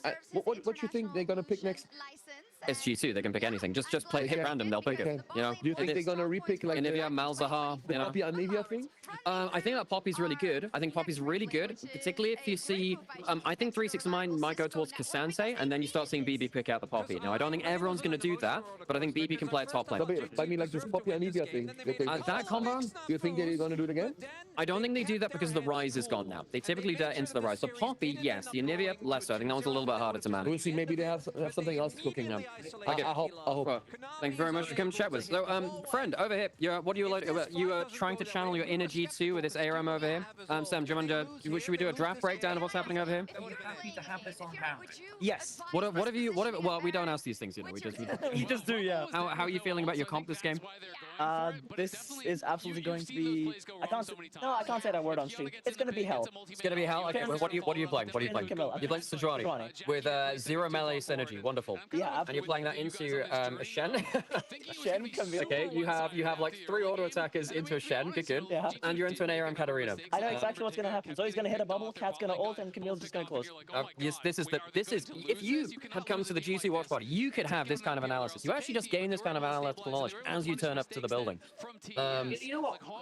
I've got an offer for you. What's up? Give me a mic. Sam, I've got an offer for you. If you win this game, we have posters that we have got courtesy of our partner in Onivia, who prints mother. What happens in the game. If you win, we'll give you a coaster. All right. That's the prize. Win, you get the coaster. Anyone else at the party, if you're here, if you win an ARAM, I'll give you a coaster. That's how I'm deciding to give out some coasters. Yeah, that's the prize there. There you go. Oh my god. Right, Sam, where do we stop off to next? What's the plan? Well, I guess I'll hold on. It's probably easier. You don't need to have it that close, but That's true. do not have to. Sam. That's true. Well, I could. It looks tasty. Delicious audio. Wow, tasty microphones. Oh my god. Holy moly. Knowing Dun, dun, dun. there's so many of these power picks for this LPL representative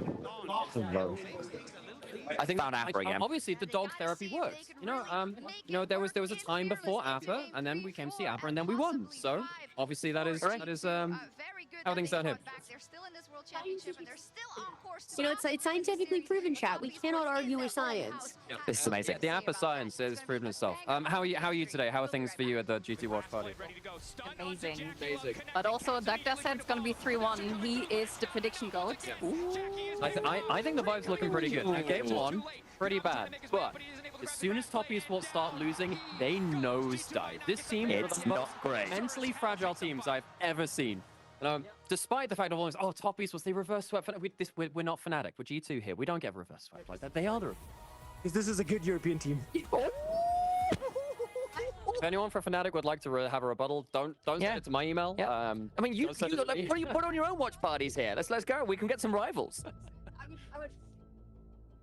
I'd also like to say shout out to our friend Kitty, the Jersey Witch. That's true. I would like to point out that our BFF Kitty posted a photo of herself on Twitter this morning in a TES jersey. Yeah.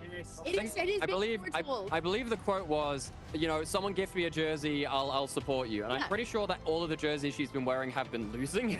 Yes, exactly. So, yeah. Between the Opotherapy and Kitty, the Jersey Witch, maybe I agree, but I feel good about it. Oh, man. All the stars are aligned today. Yes. All the stars are aligned. It feels good. Listen, if we win the next one, we win the series.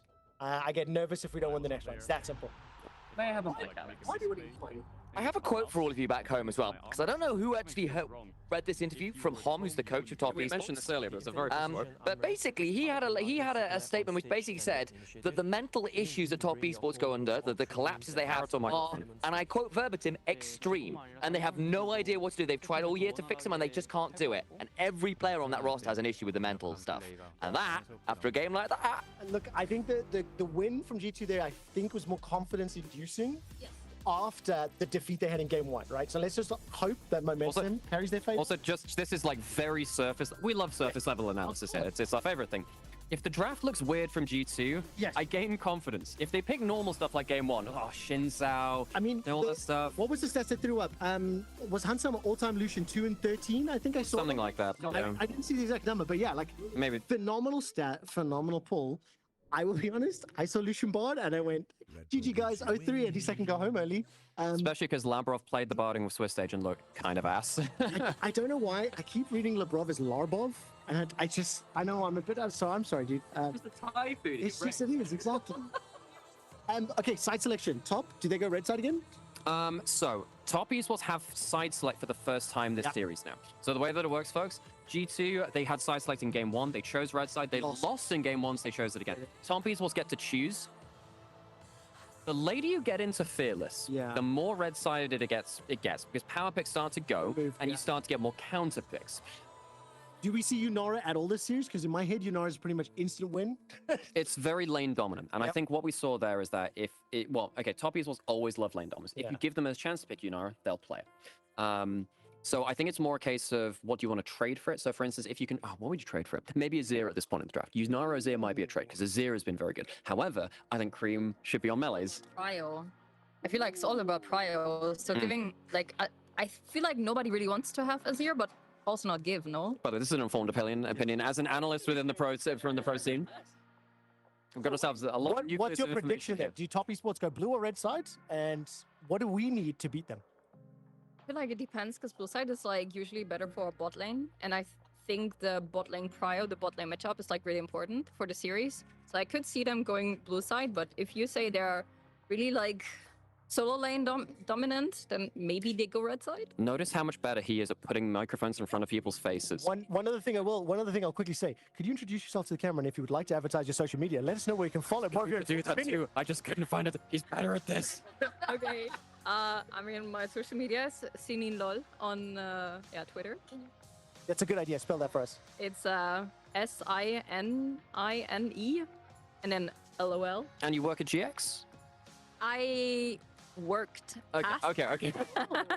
But I have experience in LEC level, which is cool. Yeah. That's the way to phrase it. I had been analyst for Berlin International Gaming. Very cool. this split, so... I'm a big fan, excuse me, of the Counter-Strike team, so that's it. I watch more than their league fan, but incredibly well played. One of my favorite memories of Trevor here is we were doing NLC. This is just as we were starting to guest in on LEC, and we were sharing the same studio out in Spandau. And just midway through the show, this guy just walks in and just goes, Schland! Yes, yes. It's the Prime League studio. We're just like, Trevor, I literally have experienced that in one of my show reels for other things. I just walked behind the Prime League broadcasters and just yelled Deutschland as loud as I could. Wonderful. Okay, are we getting back to draft? Is that what that is? I think we're probably getting towards that. We've had some Good fun luck. chats. We'll see you later. Thank you all of you for your analysis, and we'll get back to the draft. Back to the studio, Sam. Where we have to walk physically back to the studio. Hey guys, it's G2 Skumon, and this is my first time at Thomas. It's been pretty amazing since Let's go! bootcamp for the Worlds in China. I really There we go, like the cool. vibes and the country in general. It's pretty different than Europe. Oh, and I like well, it. folks, it's fun to say hello to people. Moment that I will never forget about Worlds. It's probably like 2022. But yeah, no, it's really cool to have just a bunch of people come out, celebrate G2. I genuinely think there's a good chance that G2 take the series now. Genuinely, we need to up the... I'm actually also going to give some prize out to people who And do this talk with feeling us. of There you go. Yep. actually never giving up. Cool. Doesn't matter if you're 0-2 down. Oh, that's fine. Yeah, do you want to just go give Sinine a choice? Yeah. So by the way, folks, we have these are actually courtesy of Onivia, by the way, who sent these out. But we have like in fact, this is People were pretty saying good to this show you on there. version of G2 will probably not even make it. Right, I can whatever. I've got the scene set up with the And I video. We really have some think like that we can go posters and even stuff. So we have like Jax, Wukong, So thank you for your MF, a support. load of Evelyn See you ones. There's a guys, Z and one for as my well. French fans. Yeah, do you want to go? Can we go get some out? Do you want to go tell Sinine, ask Sinine if she wants to pick one? No au revoir yet. Okay. 1-1, a tied-up series. Stop cheering for top esports as the G2 stream. Look, I'm ready for the battleground. Far be it from me to tell people who they should support. I got questions. TES 3-2-3-1. Top esports still likely to win 3-1. We'll see. We'll see. Mundo goes where he pleases. Skumond definitely did that game. Nobody could kill him. They put the Sivir so far behind. Jackie Love, was Genuinely, folks, I'm genuinely quite tense now. Only because it's actually going around doing broadcast stuff. What have I done to you for that Fnatic comment? Wait, what did I say about Fnatic? It was Quickshot who said that. Blame him. Other things they can craft. And remember that the changes that G2 made was because they felt like that they weren't meeting I their love this world stream, by the way. expectations So on the cool. international stage. It was that jungle and that support position that came in for G2 to replace Yike and Mickey. And as Skumon himself said, expectations were lower, especially after failing not once but twice in the finals in both winter and spring. Top esports will ban Azir. I think that Azir, Yunara are the two big picks which are left up. Like the huge ones. I suppose Sion and Trundle, too. In the semi-finals, but Top Esports made some changes themselves, and I feel like one of those changes that we saw, that man in the jungle, is a man that is no Top esports will choose blue side. Why will they ban Azir? Because they don't want. Maybe they would prefer to pick his Yunara over Azir, especially if Cream is playing melees today. I know that his Azir was actually very good in Swiss, but yeah. I think Cream was good at Ahri. Yeah, he was good at Ahri, but I don't know. Ahri just doesn't feel fantastic in the meta right now. To do it with. Honestly, they were not the problem in the previous game. It was the other side of the map. Bot lane, naturally, where we're going to have to turn our attention. I mean, God, it's only like 10 o'clock. It feels so much later than that. Alex has been up since 6. Okay, right, let's get back into it, folks. So important. So let's see how about Annie? I don't want to see Cream on Annie. So G2 banned the Azir. So we have Yunara, Sion, the really big ones up. We've got some great Yo, LeBlanc as well? Yeah, LeBlanc now taken away as well. I wonder if we're getting towards Silas, because LeBlanc destroys Silas in lane. I think we might get Cream Silas. Piloted it on the desk as well, but taking away some of these more niche picks that can often be difficult to play against when you Cream's don't see career them as win much rate, KDA, and games played is higher on Ahri than Akali. I did not know that, actually. Huh. Although I suppose he played a lot more Ahri on Top Esports 24, and a lot of his Akali games from OMG 22 and 23, which was a worse team. So there's context there. Okay, so do you... Okay. Now the problem is, if Sion and Trundle are both up, Kanavi will first pick Trundle, G2 can't pick the Sion, and then you can't stop them having the Sion afterwards. Yeah. I usually like seeing at least one immobile carry. I think G2 need to ban Sion on 3. I don't think you can let Trundle Sion go through, because if Top Esports pick Trundle and let the Sion go through, they have the Sion counter. G2 don't want to pick the Sion, but then you can't give up the Sion without the Trundle yourself.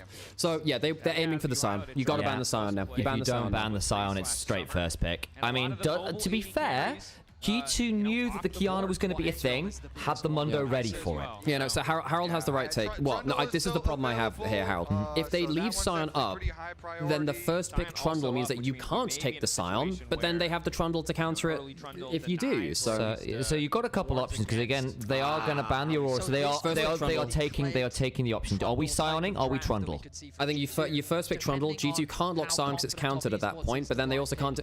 This is He's a fantastic carry Trundle. He's probably the most aggressive Trundle. Him and Shadow are the two most aggressive Trundles in the league. Now the problem is Toppy is also threatening Scion on 2-3, but G2 don't have a Scion counter. Awkward position to be in, right? Scion has been so consistently high value, kind of, unless you can And 100% shut him down in the early game. And this is a fairly significant one. I will say BB Scion didn't look fantastic the first time we saw it, but he was shut down very aggressively. Look, again, I know G2 have tried different ways to deal with the Scion. Rek'Sai is one of the answers. You can't Scion now, not really. This time around. So as we progress and we start to see, surely G2 better been cooking something. Because again, like G2 took the Kiana gamble and had an answer.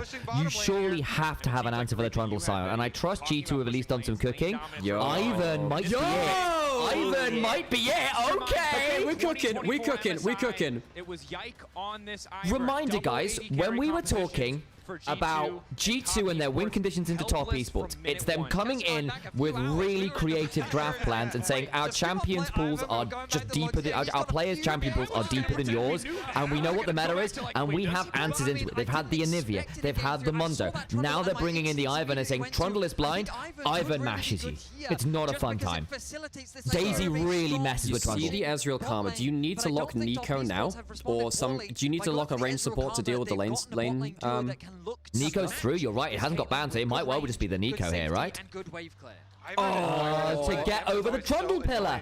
That's actually so big brain. This is and it's Labrov is a thresh main. That's his thing. G2 are fucking cooking.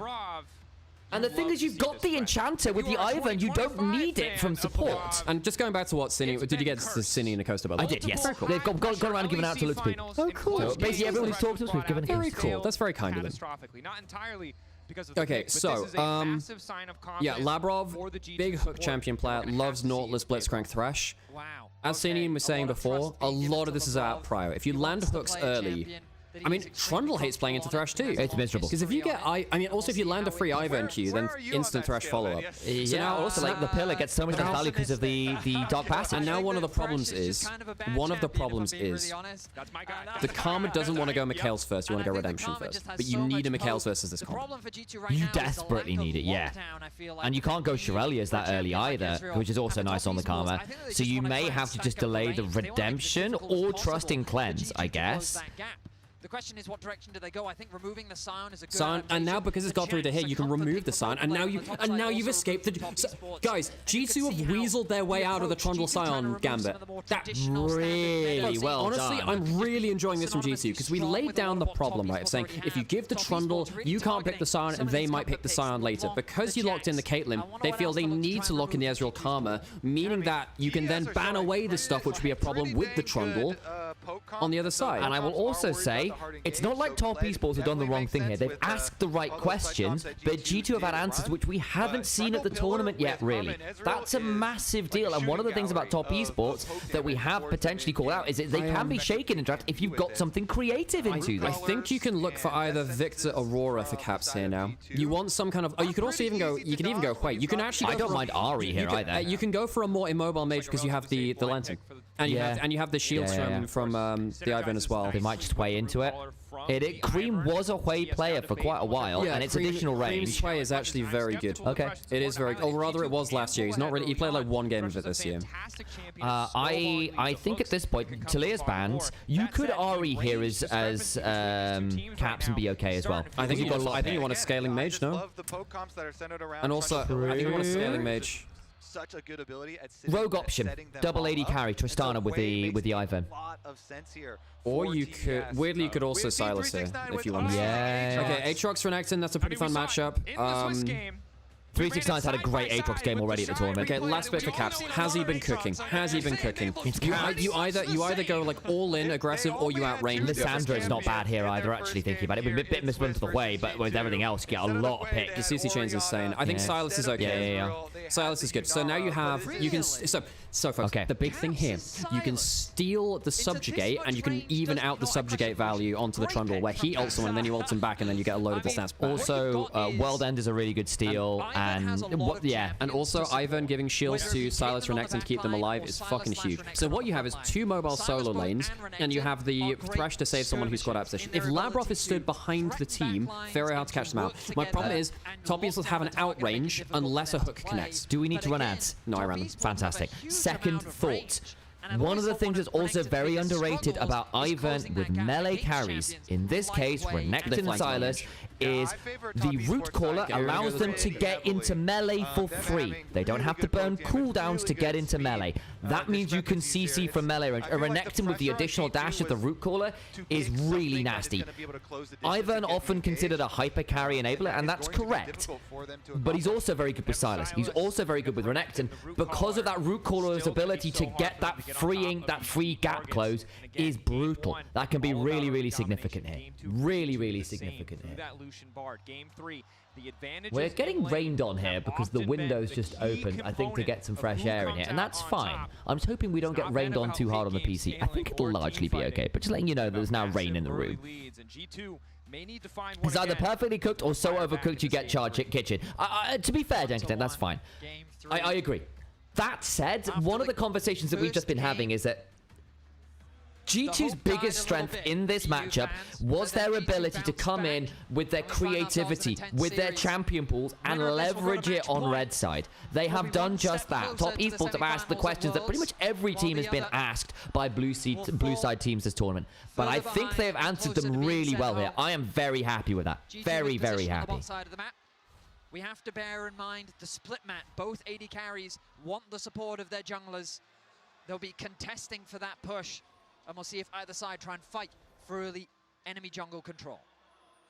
Let me remind you, in the game in Swiss that they did play, Kanavi absolutely ran the early game with the Trundle. He had really good pathing down towards the bottom side. He helped out Jackie Hung with the dive.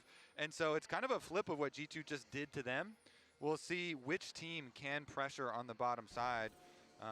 If this Ezreal plus Karma poke damage is going to land. As Karma, the other thing is that Hung is a decent Karma. LPL Karma is a very, very aggro. Similar game plan. Karma is weird into Thresh because, again, like most enchanters into hook champions, you are fine until the hook lands. And the moment the hook lands, bad things happen. And Labrov, when he was making a name for himself in ERLs and all that time before it, was known as the Thresh guy. Thresh gives you a nasty combo with Caitlyn where you land a hook into the trap, into the flay, into someone dying. You play it that way. Yeah, I mean, it's been an oppressive 2v2 for that can be really, really dangerous. And I will also add that Lantern to get out of things like the pillar in particular makes the very limited CC from Top Esports pretty frustrating. They do have a fair amount of poke with the Ezreal play. You can play for a range game here and that's fine. But I think if you're playing poke into Ivern, I don't know whether you win that, you know? Because Ivern offers a lot of sustain as things go on. Like, Ivern is a hyperscaler in his own right. Being kind of weak points as far as the push goes. Appa getting all the attention behind you. I know. Let's look at where Skumon is. He should be pathing bot. He is. Good call, though. That's exactly what's happening. Ivern clears are also really, really bloody weird. And one of the conversations we used to have about Ivern was, if you don't know how Ivern works, if you're not used to him, just ban the damn champion. If Ivern's ever met you and you don't get him, just ban it. Just ban it, just ban it, just ban it. And by get it, I mean, like, understand the concept of the champion, because he pathes so weirdly, he plays so weirdly. There is no champion of the game like Ivern. And if you don't understand it, he just warps games in a way that, say, like, Draven does in some ways. I hit the other mic, punch the mic, Alex isn't here. And that can be a massive deal. And Daisy does a lot of work. You get to hyperscale, you get to take up on really weird timings. This is very dangerous. Good fear from Cream. I was just having the conversation, Alex, about Ivern. It's auto-open because it was getting stuffy in here. It does that. To make sure the water is No, it's all right. It's all right. It's all right. But what?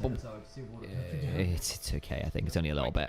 Sam, it's great up until Sam. It's only a little bit of rain up until it's a lot of rain and electronics start to fry. And the other part of this is that you know But yes, I was about to say, Ivan's one of those champions that we used to say when it was a bit more regular, that if you don't understand how Ivan works, just ban the damn champion because he plays unlike everything else, and if you don't understand how to manage him, it's a bad time. Okay, so lane pressure from the Ezreal Karma, no surprise there. But then if you land one hook, it can kind of hang on. Oh, it doesn't work at the first one. And that's the one that's is he on vision? He actually might get stopped himself. He's not. Coming through from Caps as he'll TP back. BB's doing fine as 369.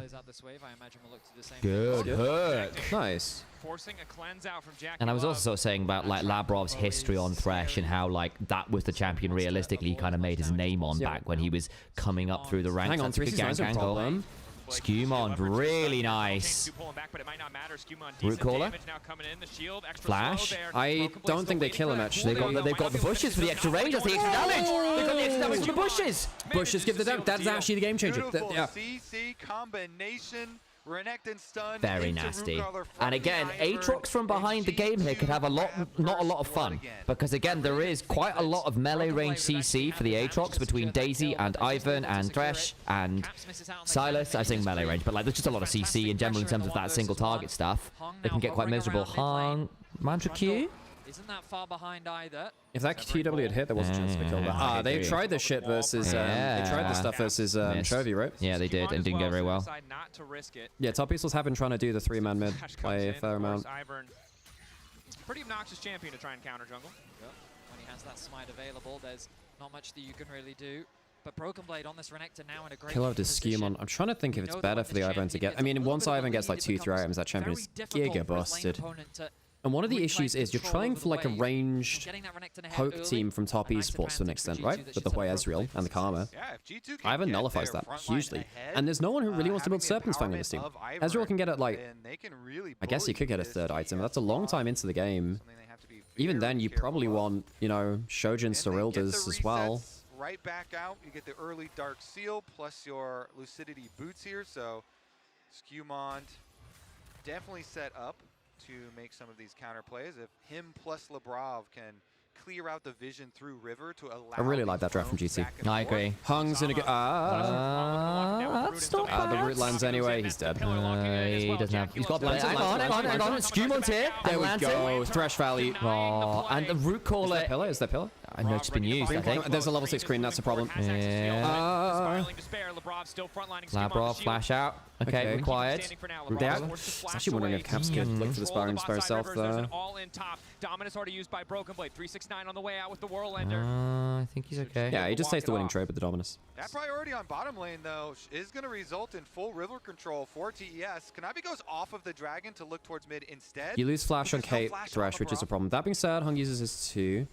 Kanavi now level 6. Caps level 6 as well, moving in right into Cream.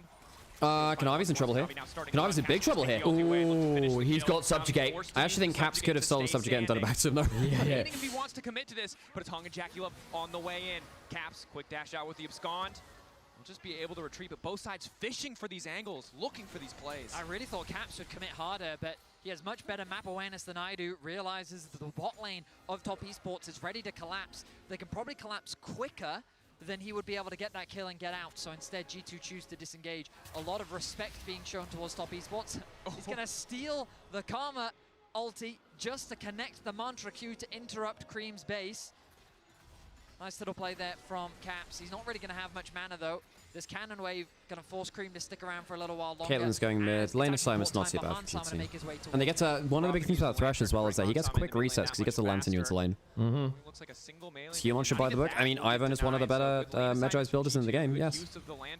Dude, if Skewmon... Guys, if Skewmon makes it to semis after beating, like, fucking Inspired then Kanavi, who are two of the best regarded junglers in the world. Yeah. It's kind of insane, no? And for the record, for those of you who put up a Reddit thread about me, I think Diamond Brox is the GOAT. Then Yankos. Then probably Inspired. I think that's probably the order. There was a Sam guested on EuroLeague, and Sam had his first quote taken out of context for Reddit, where he said, "Oh, this analyst said that Inspired was the jungle GOAT of the West." And it's like, no, he said arguably because he was making, you know, a hyperbole. Sam likes his hyperbole, he does. And we have seen a number of people making the argument he's the GOAT right now. It's not even an untrue statement. Lantern out? Yeah, fine. Flash out from Oven just to be safe. That's fair. You take two. You go to get all three, rather. Yeah. Grubs acquired. A bit of a misplay there. Yeah, but basically I got taken out of context saying I can't believe he's arguing that Inspired is the GOAT. It's like, no, I'm just saying this is a very highly regarded jungler that some people are considering that. And he had an underwhelming tournament, which I think is true.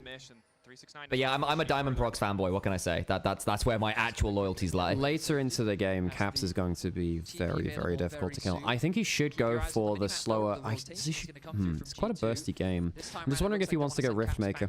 I think he can afford a Cosmic Drive for more rotations. He's got a Thresh and an Ivern behind him. You can afford to go for a cooldown. That was my logic with the Riftmaker as well. Basically, you want stuff with extended fights because the shields keep you through it. I mean, Rocket Belt makes sense as well, right? Like you are quite reliant on your pick CC because it's very, very single target CC heavy. Rocket Belt Riftmaker, that's what I was wondering. Yeah. Instead want to match lanes with G2. Moment of indecision. They did start the recalls, but they will now opt to stay in the bottom lane. I don't think if I see any other angles here for the... So I think it probably is the best build, realistically. Try to maybe get some of these plates down. Hovering the bot side of the map, knows at the very least, the early game is quiet-ish. I'm trying to figure out who that favors. I think largely the Ivern. And Caitlyn gets 3 grubs to hit towers. Yeah, and you've got the Ivern, so I think... Yep, Ivern captures the dive here, that's fine. Wade's just hovering topside in case there's any big plays on topside. But let's be honest, Caitlyn doesn't need to kill here, he just needs to hit towers. Grab the dragon there for TES. I just also think, like, Ivern scaling is one of the hardest in the game. Like, he's not a hyper carry, but he is a hyper scaler, and he is going to enable 3 of these champions to a really scary level. Ivern's an efficient enchanter, but he's also an enchanter, so gold lead on him feels worse than anyone else. I don't know if I agree with that. Yeah. If you get an early gold lead and get to like a quick 2-3 items, God, this champion is broken. Like, you really underestimate exactly how much, like, enchanting an Ivern can do. Like, if you get 3 items on Ivern, like, it is ridiculous how much, like, hidden value he gives to other champions. We'll track it, guys. Yeah. But I would be very... on skills on vision. He needs to be he's no flash. He's gone too far. Hang on, through Labrob's here. Lantern. Can they ward it? They've warded it. They've warded it. Yeah. The answer is no. Skewmon. What, Daisy value? Nah. He didn't do Asriel instead. Okay, spot on vision. Good ward control by top Esports. That means Daisy dies as well, by the way. Does it matter? No, Daisy dying does not matter at all. I was trying to think what the cooldown is at level 6-7. It's not that long. It's fine. No, it is fairly long. It's just not impactful. It doesn't change his jungle clear and his... Also, does the cooldown change if you die rather than Daisy getting killed, if you see what I mean? So no, Daisy dying because... exactly the same. Is it the same? Because I wasn't sure if there was a difference there. No, it's exactly the same. And the cooldown starts from when Daisy dies, it's not when it's cast. As opposed to Annie Tibbers, which does count from cast time. Well, Broken Blade does have, who got the kill there? Jackie. That's important. I think for top esports, one of the ways you can win this game is just Jackie styling on people on the Ezreal. That was close. Okay, if this game goes... hey, quick how's it going? Hello, mate. Come on, boys, let's go. Watch party is excited but tense. Yeah, I have to say, checking through in the other room when I've been going through there, like, the fans are locked in. We'll put it that way. As they should be. It's a good series. Like, getting a game is good.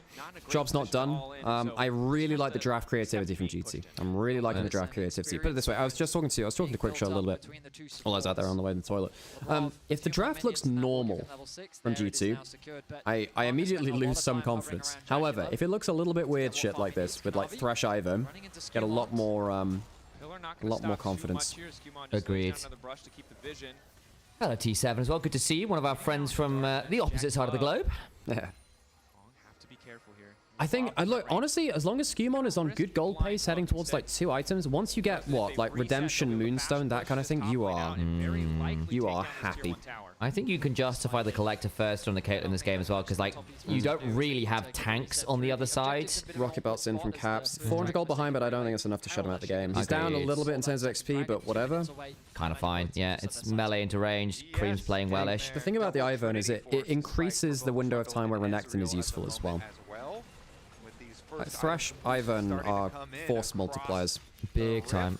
I also just want to say, like, in general, I am glad both teams feel like they've turned up to play today and we've actually gotten a decent series. There was a world where we just had, like, an absolute clown fiesta one way or another, and I don't think we've gotten that, actually. Even the last game where, you know, in the end, G2 snowballed out of control was a fun game until it went the way of G2. I don't mind the collector from hands this game, by the way. I was having the same conversation. Yeah, when did you have that? Was that while you had about 20 seconds ago. But you were busy talking to chat, which is completely fine, so you have your thoughts. I'm curious if they match mine. I think basically there's too many things which incentivize Merc Tread's value, so you're not going to get as many Tabby, and you have decent magic damage between mid-jungle, so I think that there are going to be less Tabby in the game.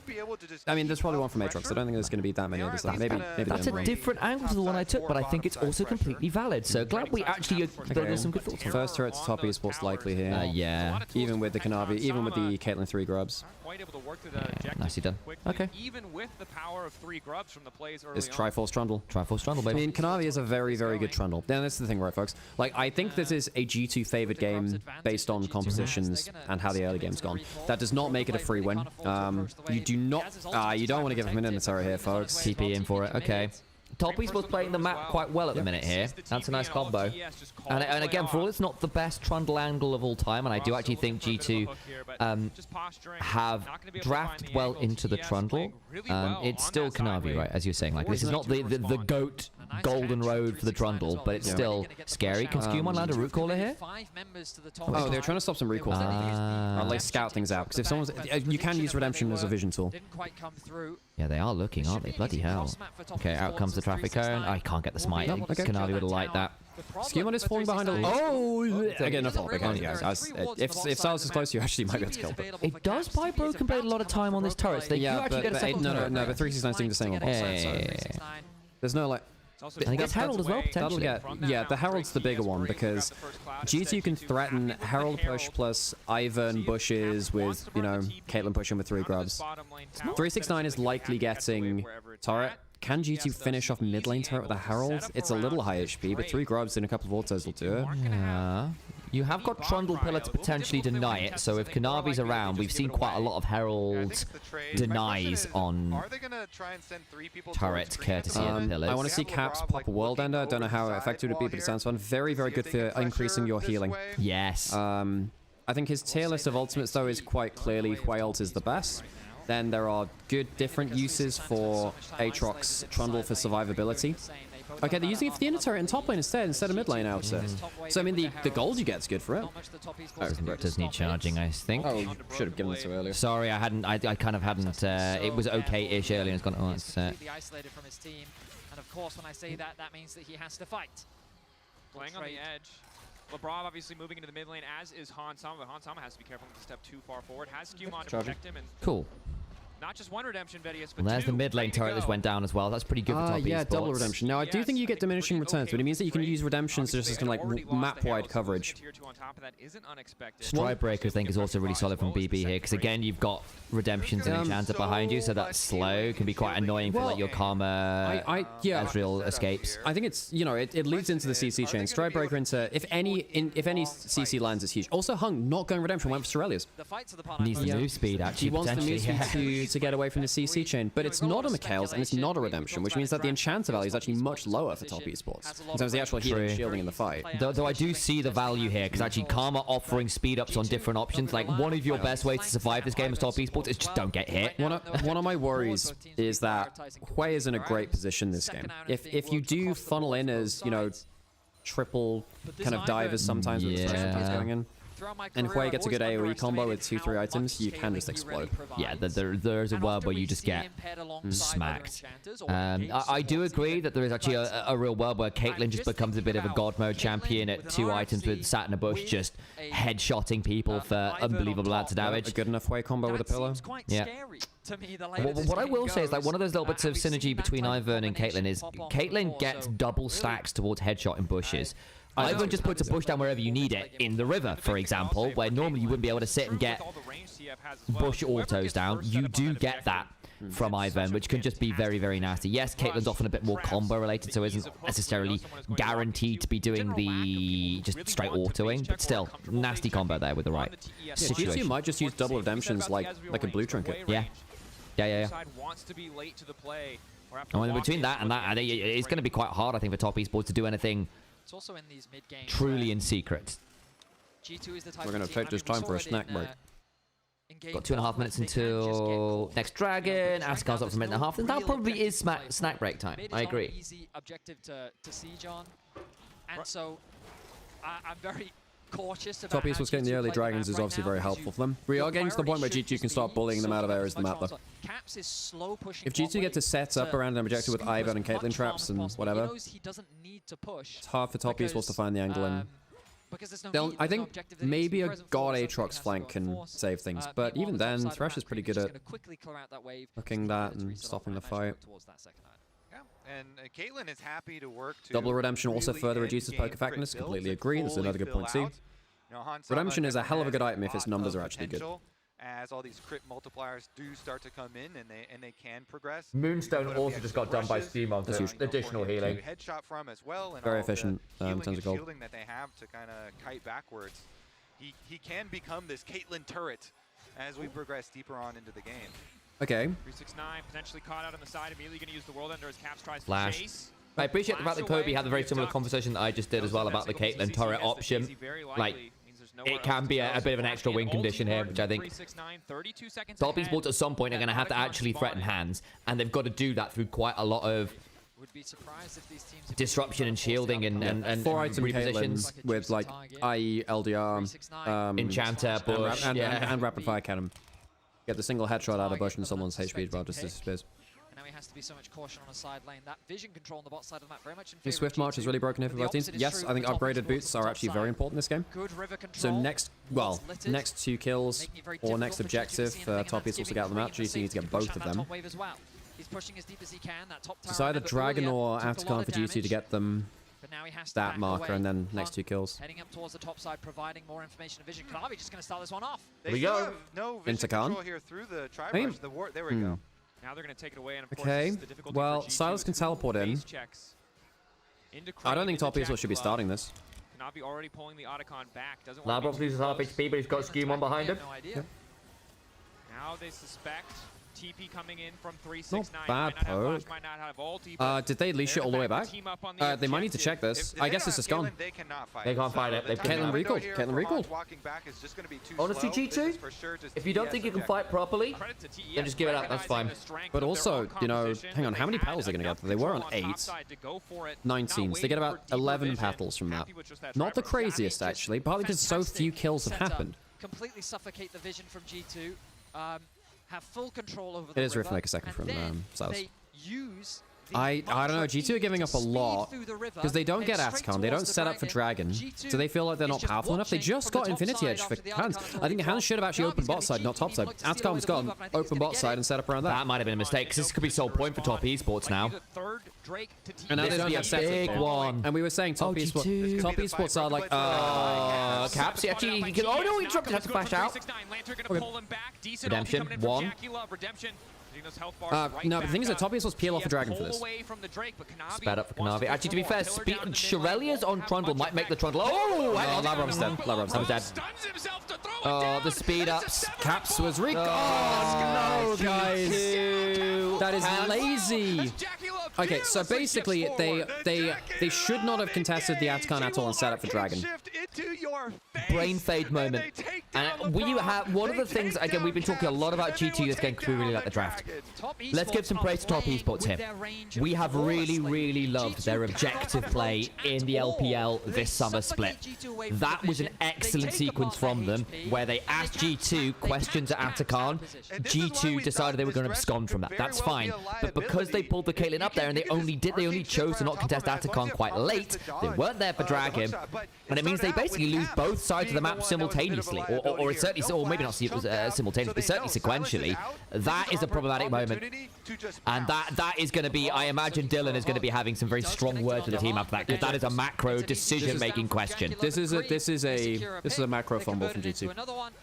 And again, like the question comes back, how does G2 even really start these fights? And the You way turn up to objective they first. have to be on the Yes, objective yes, first. Fetty, yes. They need to be the ones So funnily forcing their enough, you'll notice that opposition Veddy and I into talk very controlling similarly about that this because we space. both talked a But lot they with haven't been Odo able about to this do throughout that this year. game. Odo Amne The thinks about the game like this, Topies and he's goes very to convincing when he talks Solve about it. Cream, that's actually an insane record. What? 15-1 all-time on play? I remember casting the one game he lost on, actually. That's a good pick. Good pick. Oh. Hang on. Is anything up? No, nothing up. No, unfortunately. It's one good pick. It allows you to get some control back in the map. Mid lane out of turret being up for Toppy is what hurts. Countermeasure, but honestly, yeah, whenever you're in doubt, go into the enemy jungle and look for a pick. They do find at least one here. But yeah, no, we've all had that conversation, but I think Veddy is completely right there. You talk about that conversation with Odo. To bring that, there is potentially a little bit of a play here. I think it's probably not going to go much further, so we can keep having this conversation. 3 grubs, Caitlyn. Daisy. Oh, bloody hell. Shields there are good. 3 grubs, I mean, yeah. they can just keep sieging them. Yeah. And in fairness, the siege is surprisingly scary, basically, between the core of Thresh, Ivan, Caitlyn. You've got double protectors and mobility, and they don't interrupt the backs. Nice idea. Splits the uprights. But this Ezreal just continues to get stronger. Oh, very good. And I want to go back. Striker Ezreal, very true. Because you called out something that I think we haven't seen yet, which is neither side getting picked off too much. I think arguably Lebrov's hook did catch him. And now it's eyes Watch on G2, Caps. if anyone gets He caught potentially has a really good angle down here. Observes just tracking coming around the sides. TES He's going to be spotted out round now. He actually isn't. Hang on, watch this. Caps could do... if he steals a good over far here... away from his team right now. Steals the subjugate. Looks to get onto Hung. I think this might be all right, you know. Redemption going in to heal Okay. him up as well. Okay, Conqueror's stack. A little less value than I was hoping for there. Yeah. Using the flank of Caps. The subjugate does have some pretty Get a bit of vision for stuff. themselves. Caps is going to go back Are they going to play top lane now? I mean, there was like a troll video from Lost Returns who were like, oh, he's finally bought, thank you, Daus. You know, like phrasing it's like a farewell video. It says, thank you for buying a health potion. I don't know whether he's going to, I don't know what's going to happen with the Rats next year. I'm sure they've got a lot of conversations to go through. I'd imagine Odo will still be involved. He's there as a coach, right? I wonder if he goes on as full-time coach for them. I wonder. He's doing a lot of work for them before. Yeah. Nice damage from hands, though. Jackie's 2-0 though, and he's got 2 items. Like, I think the moment he hits Shojin, that kind of just cooldown and consistent DPS then from the Ezreal could be pretty problematic. Because Yeah, again, it's a pretty good game for an Ezreal, yeah. there's a lot of people here who don't enjoy the Ezreal damage. I think Caitlyn is probably the person who can manage that, to be fair, and you do have some ability to throw back. Do you think it's a tight game? Do you think Fleet is the right choice for Kate here? Yes, for the movement speed, if anything. Yeah, not I think really. your single hits are going to be enough. You don't need the damage of lethal tempo, like constant auto attack time. You're really just looking for combos, not. Yeah, I think Fleet is really big for movement speed. I don't know how you make your fights. Wish the gold lead was on hands, not BB. I think there's some truth to that. But then also Renekton's not useful without a gold lead, so then it's like, well, you know, Renekton kind of needs this. And it's not like the Caitlyn's behind per se either, especially the way you've drafted the Caitlyn's game. This is not necessarily about lane dominant Caitlyn. This is about Caitlyn as an incredibly long range AD carry with an Ivan behind them. And it's not like the Caitlyn hasn't got gold, it's just Jackie has as well. So both AD carries are fed. And there's that Shojin we were talking about. I think the moment Hands completes rapid fire, life is good. Hands can't be far off it, actually. He's got both components. Yeah, it's only 700 gold at 650 is it to upgrade? 700-ish. I'm not sure he's going to have a chance to reset and look for it. He only just got it, so he won't have it for this fight. Ooh, bloody hell, Labrov. He has flash speed like you're gonna... Oh, flash play instead. Okay. Look at BB! Ooh, Jackie flashed out. Jackie flashed out. Cream? He's dead. They go on. Nice for BB. Does it? Come on, G2. Come on. Labrov, I put you into this. Resets. Hands. I don't think it. The Ivan died. Fuck! Oh, into an Aatrox! It's an Aatrox moment! No! 369 still on the hunt, even though Cap survived. Fuck! It's an Aatrox moment. Oh, shit. That is going to be TES. It's, I don't know. Well, he's got the 3 in his scoreline. We just need to kill him 5 more times to give him 8 more assists, I guess. And it's Ocean Soul. Ah, shit. The LPL Aatrox comes all the same. He's having the same conversation. He's holding on. Comes up massively Okay. in this team fight. A triple kill Well, secured, a soul real credit to Top secured. Esports. They did lose a game, but they haven't mentally collapsed. I have to say, my worry was, even though they beat BLG, it would make a difference because it was a regional matchup. Yeah, maybe they're actually starting to unravel some of the mental. Feels like they've settled a bit more now, doesn't it? Shit, man. Well, 369 had a mega fight there. That was a I thought BB with that flank had about done it. I'm not gonna lie, I thought that was good. Maybe they can look for a steal. Skimon can get a can get him with a root caller. They just jumped on him. 369 is such a monster with Jackie. Jackie, man. Oh my god. 3 item Ezreal. We said the Shojin was going to be a problem. It is. I think really this game started to come off the tracks. The Atakan, the macro fumble. Hand is dead. He's dead.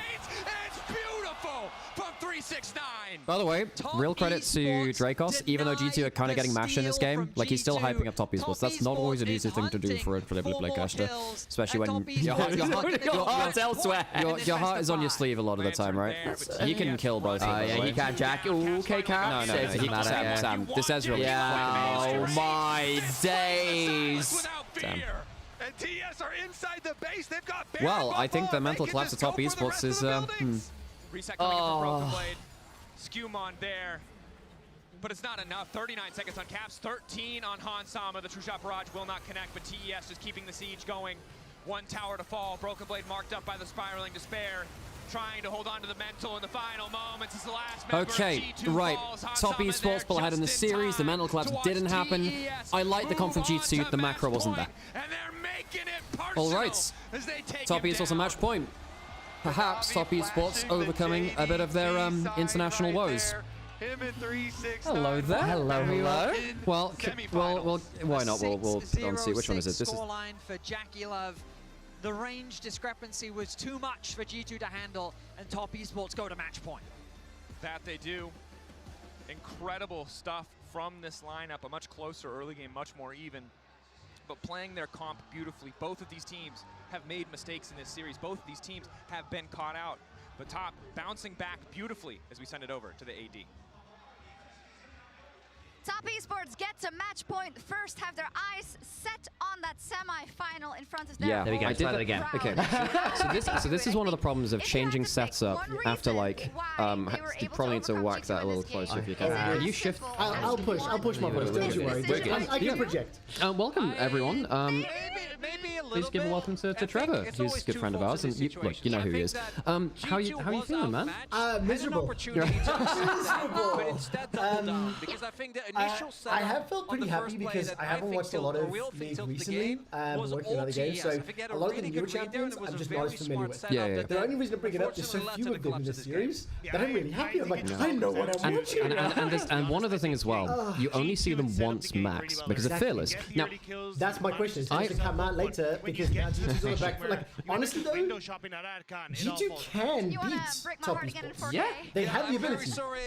I just think they're making more mistakes, and that's ultimately what's costing them. I mean, that's on my eyes at the time. And we really liked the G2 draft. We thought it was super sensible because one of the big power picks and the questions has been asked by a lot of teams this tournament is, what do you do about Trundle? What do you do about that answer into Sion? Trundle's really warped draft. It's very pretty simple. What do you do? You just let it kill Caitlyn. And honestly though, the Atakan into Soul was just end of story. Miserable. Yeah, we had the same thing. Which I actually think G2 didn't expect Top to be that aggressive on Atakan. Especially since so many teams die on that objective. Because my issue was, like, right here, they kind of half contested. Look, this is what I call Safari League of Legends, because you look and see the wonderful wildlife. You do nothing with it, but you see the wonderful... If you look to your left, you'll see an Atakan. If you look to your right, you'll see a Soul going down. And they're late to both of them. You have to choose one to hard commit to, because they gave up a lot in the early game. And sadly, G2 have been very good at this most of the year. I actually think they've been very good at checklisting and saying, well, we got this right, we got that right. The thing is, you can checklist a lot easier against European teams who don't have the guts or bravado that like TES did. Because honestly, Kanavi started Atakan with nobody around. And I was like, you can't do this. I'm like, you don't have the team. And it's like, honestly, like, there's no other way to say it. Like, the cojones to make that play, it ended up winning. It's that simple, uncontested. So. And like the big thing with it as well is when we were talking about Top Esports being quite an LCK kind of team, this is what we mean. Is they're really, really, really ruthless around objectives. They turn those into game wins. 99% of times, particularly in the LPL and summer, they were so scary at it. We hadn't seen it so much at Worlds.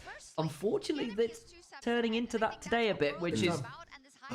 Ifia looks lovely. Yeah. That's really nice makeup. Tell you what, Ifia got hit on the head by a bus door, by the way.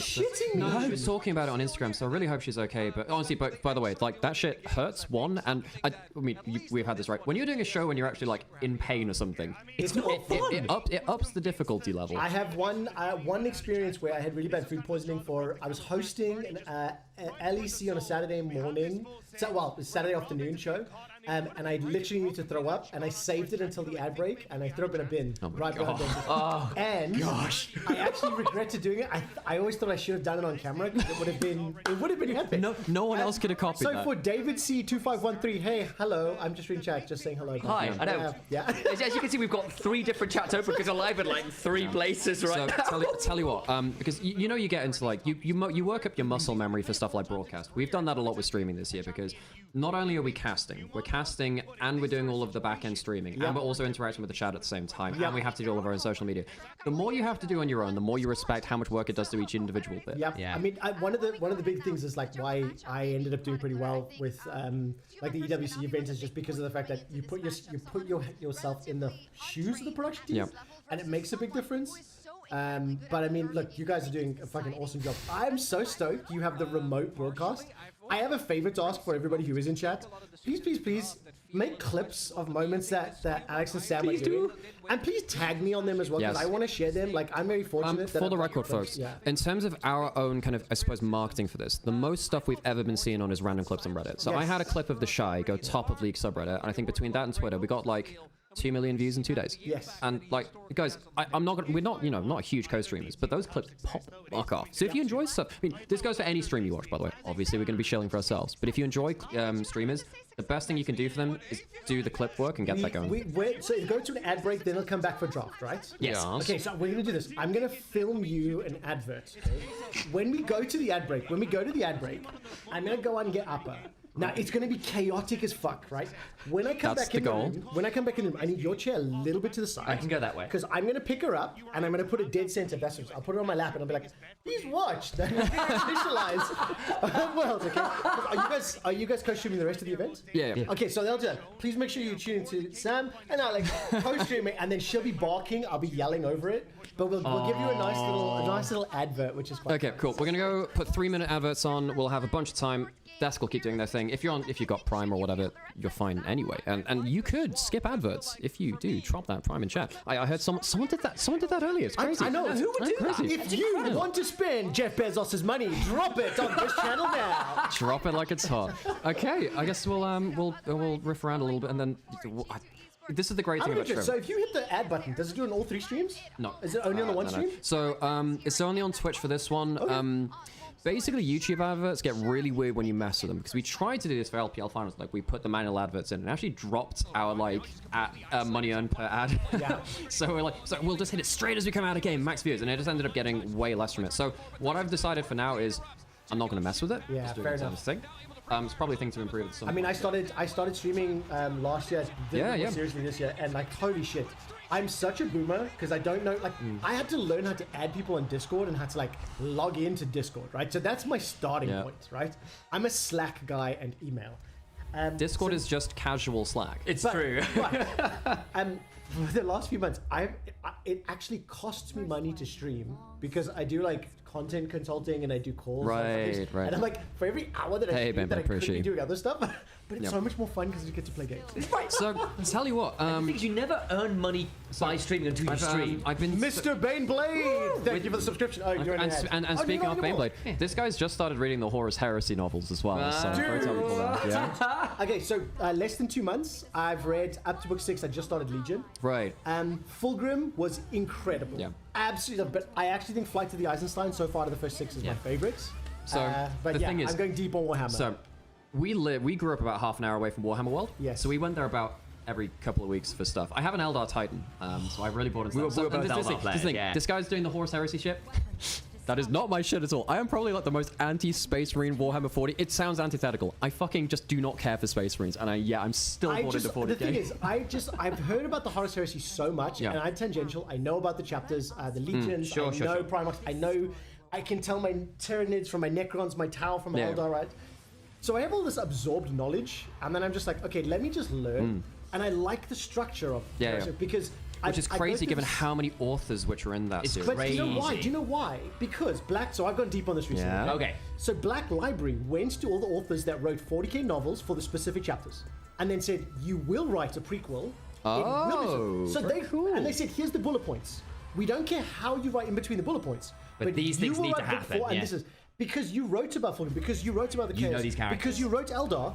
Write your Eldar prequels. So they actually made a smarter way of bringing it into. So what are the things with that? The guy which is really famous for writing Eldar, the Eldar players fucking hate him because he keeps killing our really important stuff. It's always like we can never win. It's so annoying. There's no such thing as a story of Warhammer because it's a fucking game. Yeah, exactly. Tell me the story of Dungeons and Dragons. Right, I'm gonna bring the dog. I want to go for it. Go for it. I'll move over a bit. There you go. Cool. So we're gonna get an APA break, folks. Yeah, look, I understand that too. However, what I'll say with that too, look, Quickshot's been very good to us. Personally, I think he's definitely had a lot of contrition for that. I'm not gonna look. You can have your views and your opinions. That's completely fine. Open, whatever. And we have, of course, the most important thing. So can I take your seats? You can. And I want to make sure I'm on center camera, so I'm nice and lined up. Right. This is. Just give me a second. Come here, baby. All right. Let's make sure we're nice and lined up here. Again, this is gonna get loud in a second. Okay. What's up? Hello, ladies and gentlemen, and everybody else. My name's Quickshot. This is Upper. You're watching Nymaera and Initialise co-stream League of Legends World Championship. Make sure you keep tuning in and watching. Upper, do you want to say something? Oh! No, the silence is deafening. We'll see you on stream. This is the quietest this dog has ever been. Here we go. Where are you? Where are you? Behind you now. Why are they? You're hiding. She's hiding. Anyways. Oh, wonderful. I'll give you your seat back, and I'll just hang it for a little bit. Cool. Come here. No, she doesn't trust me. That's fine. All good. I love you guys. Thank you for inviting me. No, for sure not. Thanks for your time. Trev. We'll check in later as well. Come on, Floof. Bye, Floof. Oh, she's great. She's great. Cool.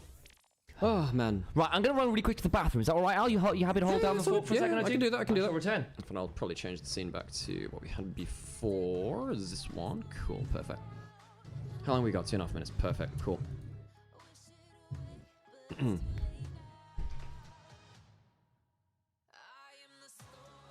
Perfect. Oh, man. Why is it always Aatrox? Exactly. Why is it always Aatrox?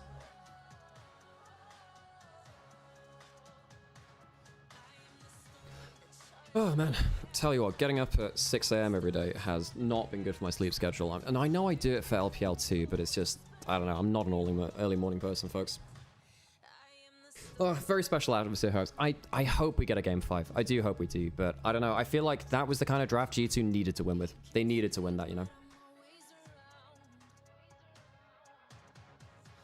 Thank you, Harold. Appreciate you. Daylight savings fucked you up? Oh, yeah, because we, because we get... Wait, do we get one... I'm trying to remember. So it falls back. So the clock goes back, which means you wake up earlier, right? I'm still waiting for the dog. That wasn't a dog. That was... Exactly, yeah. So we just had some inclement weather. That was a cloud.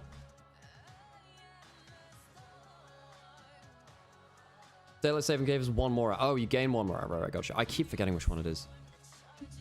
Because when you spring forward, fall back, but I keep forgetting what that actually means for time. Oh, I need to up the volume on this again. Okay. I need to watch back that thing. What is he giving to us?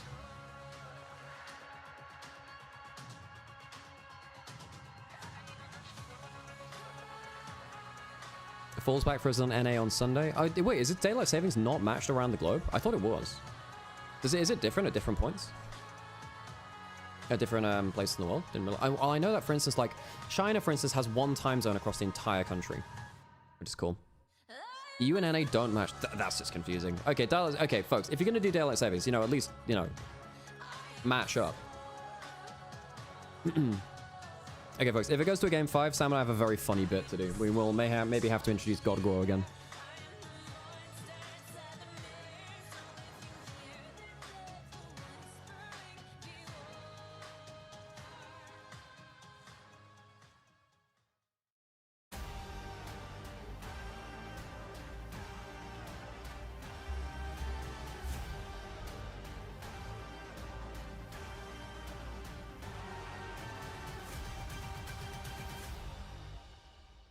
Welcome back to Worlds 2025. Whoa, we were straight into draft? Yo, we're straight back into draft. Okay, G2 have chosen blue side. Yunara is banned from top esports. There's Poppy available. Okay, we're right back into it. Scion B1 without Trundle? Yeah, there's... hang on. So, you are getting one of... you might get Scion if... I presume top esports just ban the Scion. Unless top esports are happy to pick the Scion and then... sorry, let them pick the Scion and they pick Cassante. They might go Cassante in... Yeah, I mean, R1, once Trundle maybe. has gone from Fearless, it is just everybody looking. What's the last ban from? Do top esports let the Scion through? I think they might. I think they might let the Scion through and they pick something like... oh, no, sorry, Cassante, sorry, Cassante was played. Sorry, Cassante was played. But they might pick another tank into it. They might pick something like Ornn. I mean, 369's Ornn is insanely good. Like Ornn Cho'Gath, maybe? No, they ban the Scions. They don't want to take the Gambit. They're not doing the Scion Gambit. What's your first pick now? I think these are the three obvious bans from top esports in the Yunara, the Azir, and the Scion. What's left up that's valid to you? There's Kai'Sa draft, maybe. You could go for a Kai'Sa draft. There's stuff like Vi Kai'Sa might work. I don't think you can pick Jinx with Vi up. I think both teams might go for a Vi draft now. There's also stuff like... we might get something like a Viari. No way. No! Draven first. I mean, we talked about how lane priority is important. Wait, are they hoping that top esports picks the Rek'Sai? Wow. We were also saying we wanted more predictive gameplay. We are going to Of all the things I predicted, that was not it. And remember, you can lane swap the Draven But doesn't top esports could lock something like Vi Ziggs now, no? If they want to pick the Ziggs for in non-interactive lanes, I think doesn't Vi go through the roof? If they lock the Xayah, G2 don't want to pick the Vi, right? Because you don't want to pick Vi and Xayah. What the shit is this draft? Ziggs was such a safe option in response. Zyra Khan likely going to be the lock-in for top esports as they get themselves, at the very least, a strong bot side. Jackie's most played champion in Split 3. Obviously, so Zyra Khan, I mean, that's a big playmaker for Hung. Now you feel a lot less good about Vi. Kai'Sa completely ignored for this one. Surprise! I mean, Draven's very good at level 1. I mean, I just feel like you didn't need to be... Nico gives you the lane dominance. That allows you to play through 2v2. If top esports lock in Rek'Sai, then you can go for the swap which CFO showed. And so this is a look that I think is much better for them. You get Nico, that is guaranteed action. Nico Draven here, so much power. Is this G2's first time on blue side this tournament? No, they were blue side versus top esports in Swiss stage and they lost. Used this to solo kill Bin as the top lane, Poppy. Okay, so now Poppy can go jungle top, but there aren't, I mean, in terms of top lane champions, I mean, Ornn's okay into Poppy top lane because you don't have to E-dash out. I guess it's pretty good into your ult. Yeah, I think Vi is big. It's a Neferi instead. Point and click either way. Neferi is better into Poppy jungle because you don't actually have to E at them all the time. You can just Q and you can win trades. And you can W through the Poppy W. Poppy E rather. Is Neferi a good pick here?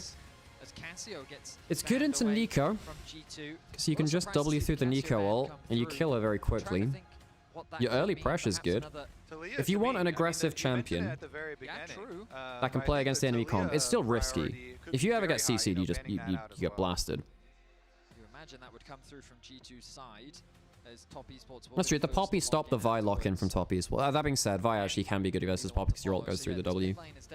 You can still get on stuff like the Draven pretty effectively. Flash ult is kind of insane. If top esports do lock in Talia, G2 still have LeBlanc. So what have we got for mid lane now? Cream 1 on the way. Or the LeBlanc ban on the side of top esports before committing. Okay, so there's the Talia ban. Yeah, LeBlanc is lane dominant. G2's comp identity is a little weak right now. They don't have that much AoE damage. Poppy top, it can be Poppy top as well. Can be that as well, depending on what 369 locks in. I think 369 might look for an Ornn. Ornn is really good versus Draven. Draven doesn't have that much way to outplay that. The utility alongside an AD assassin jungler is usually, at very least, the conventional choice. Galio, also another champion who has been completely taken out of the pool because he was played top lane earlier in the series. So Cream's gonna need to dig deep. Yorick ban. So now does that mean that BB wants to go towards, like... The Yorick targeted towards 369. Surely BB doesn't want... I mean, typically the Yorick's ban away if you want to play either a tank or Jace. I don't know if we get Jace at this point. Jace is such a hard champion to play right now. With the mid lane pool going the direction that it has, It feels like that's just kind of one Long-ranged, high DPS backline from top esports. No frontline just yet. Very safe, good wave clear. Do you lock in the Ornn yourself? Ornn and Desire's not bad. Whoa! Okay. That's pretty damn good, though. Syndra's always been pretty good in Desire, because you can force her up with a random stun. Ornn Syndra's awesome. You can't defend against, but I like this. I like this a lot. Makes her a lot more of a threat. Showmaker himself, that was And now the thing is, if Syndra goes for like a QR and a shotgun through it, that's pretty huge, no? I'm surprised we haven't seen more Syndra. This is the point where you get more value out of it. Victor Syndra's a pretty even lane, but if you get stuns late game, it kind of goes mad. It puts a lot of extra emphasis on the mid lane matchup. So last pick for 369. Either of them could be prime gank Narc targets, and trying to keep track. Nar's good in the side lane. 369 does really like to play lane pressure as Nar. This is a very fragile team from top esports though. If Syndra gets ahead, she one-shots everyone. Even the Neferi. If Neferi struggles to do that much against the Syndra, because you can only W through the ult or the stun, and often Syndra only needs one to kill you. Hit the target that's in front of you, and with a Poppy, the ability to just remove someone from the equation. Rakan can be a bit rough against these two carries as well, because if they time it right, they can knock you out of your W. Dude, I did not expect the Syndra. Yeah, and Draven as well, I see. Okay, I'm gonna get stuff another drink. Go for it, that's fine. I think I've got this here if you want it, otherwise I'll have that on myself, that's fine. That's super fair. Yeah, honestly, I want to see G2. Victor is just bad right now. Victor isn't bad. And Cream does, and funnily enough, Cream was, his first mage he actually did well at was Victor, so I actually have more trust in Cream's Victor than many of his other mages. Poppy, and try and put out some pressure towards the bottom side of the map. GT might swap, by the way. Yeah, I agree. I think it's very swappable. I think Alex was just having that conversation as well. Annoying, but you know, try and exert the jungle pressure to play off of Syndra and Draven. I think the other thing we have to consider is the potential. Is this G2's first time blue side this tournament? Wow, I don't remember. It might well be. Let's go TES. Hell yeah. No, okay, there was another one. I want Game 5 to see the draft. Yeah, I mean, completely there with you. I think there's been some fun drafts. I think G2 came in with a plan. Are going to replicate that, or perhaps how TES will respond. I think, unfortunately for Labrov, he had a rough Thresh game. I think he only ended up getting like 20 souls or something, which is a bit miserable. Gladiator Draven, hell yeah. Draven can run Gnar down. Yep. Yep. Gnar actually hates ranged matchups on the whole, because he has very low base stats, so he needs to be able to bully for free, and if he can't do that, it's a bad time. Second time, apparently. Okay, there you go. Imagine Syndra picks up minion Nico and just throws it into Nico. Yeah. Can you do that? Is that something you can do? You can see the team fight potential that this top esports don't think it works, but like that, since Syndra can't pick up champions. Yeah. Yeah.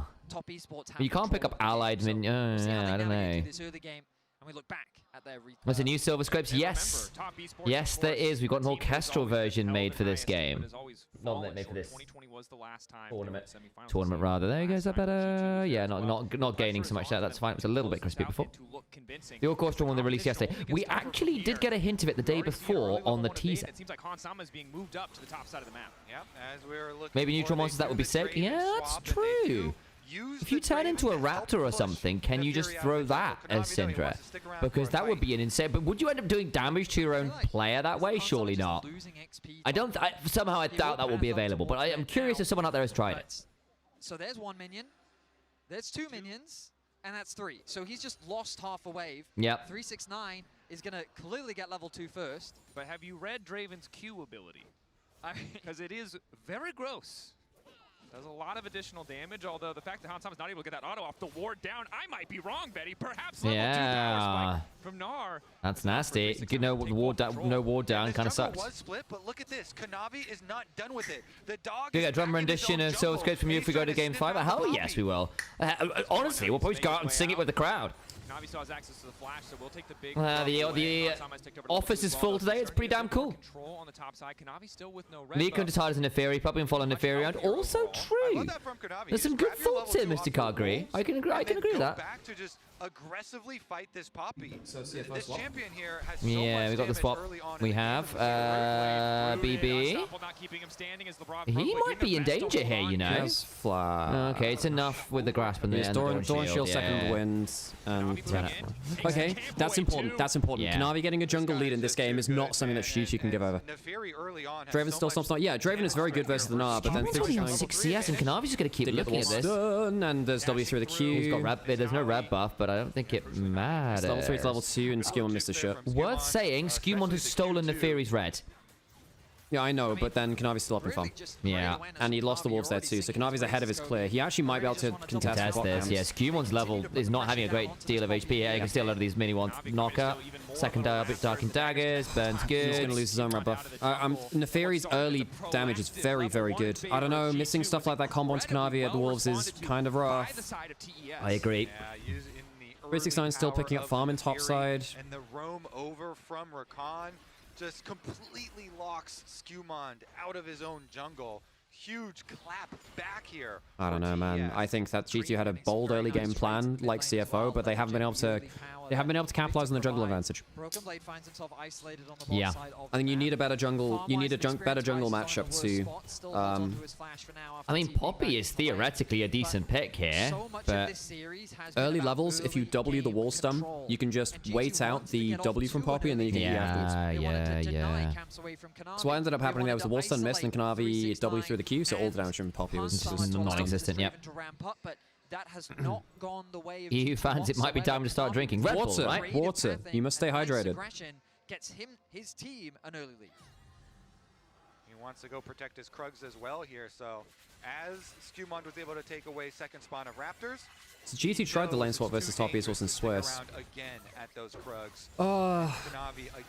I don't know, folks. I think going for the swap and being behind early is not... I mean, you do have the 10 CS lead on Draven compared to the Gnar, but... I mean, this is a good Draven game if Draven gets online, in fairness. There's no one on this team which can really do that much against the Draven. Getting Cryo, really shutting Skewmon down. Taking a bit more damage than anticipated, but we'll heal it back up with the Gleaming Quill and the map state. Why are we letting Kanavi skill checkers? That is the problem, right? You need to shut him out from the jungle matchup and just say you actually can't take the skill-based fights. The fact that Kanavi got level 3 and then managed to walk into the enemy jungle to fight was not something which GT should have allowed. You can see the experience differential between the two junglers is not that significant, but of course, Kanavi still has all those bot camps to clear. And Kanavi also got a reset off, so you know, having the extra inventory here really helps out in clear speed and is going to allow him to clear out those camps you're talking about, plus then pressure for possible even early dragons for TES. Reset does come out for Skewmon though. After his Raptor camp, you would assume. So he tries to finish it up. Moving over. Double daggers, trying to take at least a few. Okay. I mean, Kanavi's just not left Skewmon alone. This is... Neferi is a very annoying jungler when she gets in your face. Yeah. Like, I think that's the reason why Neferi started to get more play in LPL playoffs again, despite the champion being nerfed. You actually have a very strong level 3, and in Fearless, it allows you to just be a bit of a gremlin early. It's also a carry jungler, and that's always good news for Kanavi. Like one which can win through an individual advantage. If Neferi gets ahead, and we saw this from Karsa as well, who actually threatened, I think it was... Was it H-League or Gen.G? Might have been the PSG. It was the PSG game, wasn't it? Well, yeah, because... my dude? He wanted to flash ulti, and then... decided against it. I have to believe that was the plan. I think that's I think that is a misclick. I mean, I was in middle My school dude? once. I remember you flinch, you lose, and credit to LeBron, he did not flinch. Was it could have also been he was maybe typing timers? Typing timers? I don't know, man. I think that's just a misclick. I don't see the angle there. Well, no one else got flashes down, so whose timers would you be typing? Rewind, enhance, let me get the comms. Yeah, and for now, we can meme about it. But if in the next 5 minutes he goes down, that's really going to hurt. Caps keeping up in CS in mid lane is fine. But Victor versus Syndra matchup in mid lane, at the first while, it's kind of Victor favored because your Q and E are just so good early level poke. Cream, yeah, and you know, Syndra really needs stacks. I know that technically they're both stacking champions. I kind of hate that scaling mages just got stacking mechanics to give them funky, cool upgrades to their abilities. But Syndra, once you hit, you know, like one item with a Q upgrade, you get a lot more throughout. You really do. How many stacks is Caps at? 33? Okay, so he's gotten the Q upgrade already. No, it's 40 for the first one. Is it 40 for the first 40 one? for the first one, 20 for everyone after. Right. 40 is your stacking queue where you get 2 charges of it. 60 is your W true damage portion. Then you get your E on speed range. It's not range, it's like the radius, doesn't it? Radius. Sorry. That's what I meant. Like it gets wider. Then you get your R executes at 100, and then 120 is your mini death cap. Fake death cap. You get God, how I think it's 5 stacks per level, something like that. And then you get 1 per double tap on an opponent. So if you get a double tap, where it's two skills hit within 4 seconds, you know, like Senna, kind of thing like that. I can't believe that Senna and Syndra basically have the same bloody stacking passive. It's a near-death experience, Cap. It's not quite death. It's close to it. Oh, Navi. Skumon, we're looking for it, doesn't get it. I mean, Kanavi still has. Han. Oh, execute. Cash in. That's a cash in. That's big. Kanavi wants to get another one. That's big. That's a cash in. That's big. Hang on. BB. You're realistically just doing that to make sure you get grubs, right? I don't think you need to walk up like that, BB. I guess this means that because they just used Smite on the second one. Chaos Storm for nothing. Free access to this bot tower.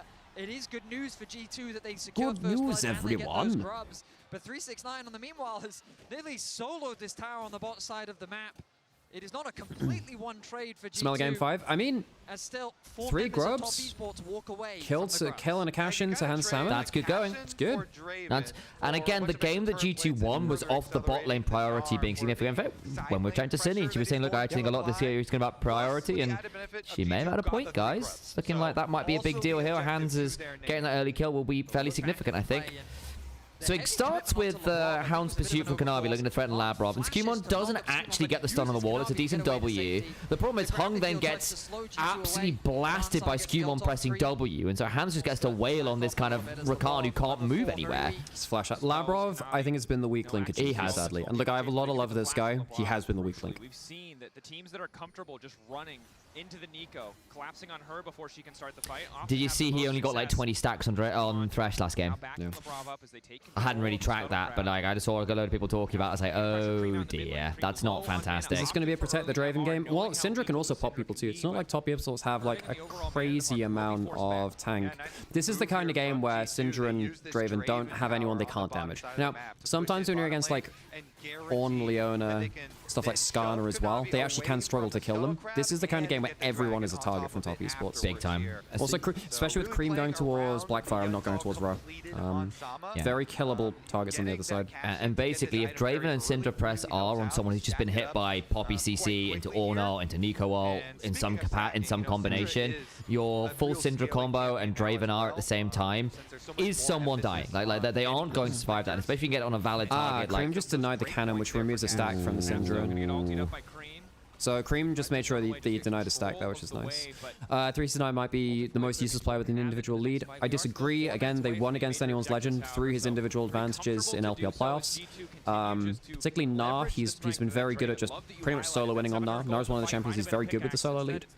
Yeah, I think the Rumble's one that people have had more complaints about of late, and I think there's probably some truth there. Gnar is a big comfort pick, and that's basically him going like, I'm going to play for side lane, and we're going to play like the slow macro game through side lanes.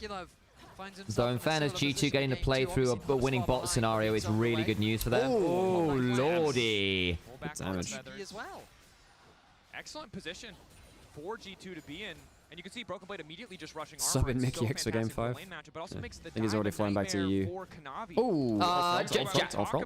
Oh, no, it's off roll. Yeah, it's Draven ult. As we see Jacula forced to ult, traded with Han Samas. There's so much value for G2 being accumulated here. Yeah. And it all kind of stems from the early breakpoint they achieved off Draven, because you saw the teleport down to the bottom side from 369 that allowed Broken Blade similar situation on top side, where he pushes that minion wave in, and Victor has to just walk his way up there. Ooh, 369 here. Safe. Level 9 though. Ulti available, as is the flash. G2, they've got Skumon in the way, but they need to be careful. Okay, Hung doesn't have flash. That could be the target. I don't know about this. Press W. He's gonna be able to press W. Good for With a knock into the wall. The knock into the wall from unfortunately. Oh, man. Pop is way too late. Oh, 369 is insane. He alley-oops into the wall. You can't kill Kanavi here. No. And Kanavi gets a double. Kanavi with a lead is a problem. I think they had, the thing is, I think GT had all the tools to win that. I agree. They did not press their buttons in the right way. Waiting in the brush. Excellent patience demonstrated by Top Esports. I think that the Poppy ult should have solved that, no? He had it in that fight, right? Down. Kanavi will pick up 2 kills. The superstar of this team being Burfin is in Onivia's chat, by the way. Yeah. On one of the other chats. Great way for Top Esports to reclaim some control here in Game 4. Star Guardian Syndra, anything else? I use the... Okay, I use 2 different things. I like Prestige Star Guardian Syndra. It's very cool. Q effect's very cool. Or I use T1 Syndra. T1 Syndra has very cool sound effects. Visual effects. I like that a lot. Syndra's got some cool... Basically, because again, like, she's a champion with cool VFX on. Caps taking too many shots. He was looking for first. He was looking for first. Scumon's here. Can he defend, though? Kanavi can double you through the stun. Yeah. Okay, he just needs to be patient. He needs to be patient. You can behind. You can actually... Oh, the 7th split! Come on, Caps! 7th split! Oh, yes! Nice! Okay, damn, that was the rookie 7-10 split where you get the 2-directional stun. You get the spare. With the kill. He'll Awesome. help his team get the first tower of the game as well. Cream will be left isolated top to pick up farm where he can. I need like G2 bowling alley animations. Looking for a pick What a throw. bot lane. Turns as Broken Blade arrives with a good TP. Yeah, the good TP. Ornn ultimate, they get the kill, they get the first tower. Oh, we got an email, by the way, about potential doing final stuff with G2 as well. Oh, very cool. But it'll be a different venue and there might be some noise bleed over, but I think I'm okay with some noise bleed over, bluntly. Well, you're not going to be there for that, so it'll have to be me. Yes. I'll have to figure that out. But just letting you know there has been some conversations about figure that out. You guys in the league. I'm going to keep doing some more work. For TES.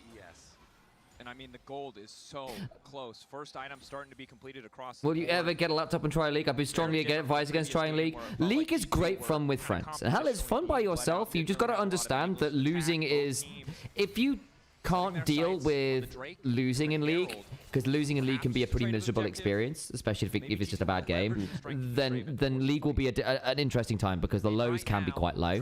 If you can kind of just brush them off and go, whatever, and still be happy enough with how you played even in losses. Okay, I've got a funny meme to make very quickly. I reckon I can do this meme in like under 5 minutes. But the highs are exceptional for League. And I'm gonna Alex do the meme. Hong should be okay. Yeah, okay, it's fine. The vision battle begins once more. The Herald is alive. It's G2 to start off this objective as 369 looks to secure another tower for his team.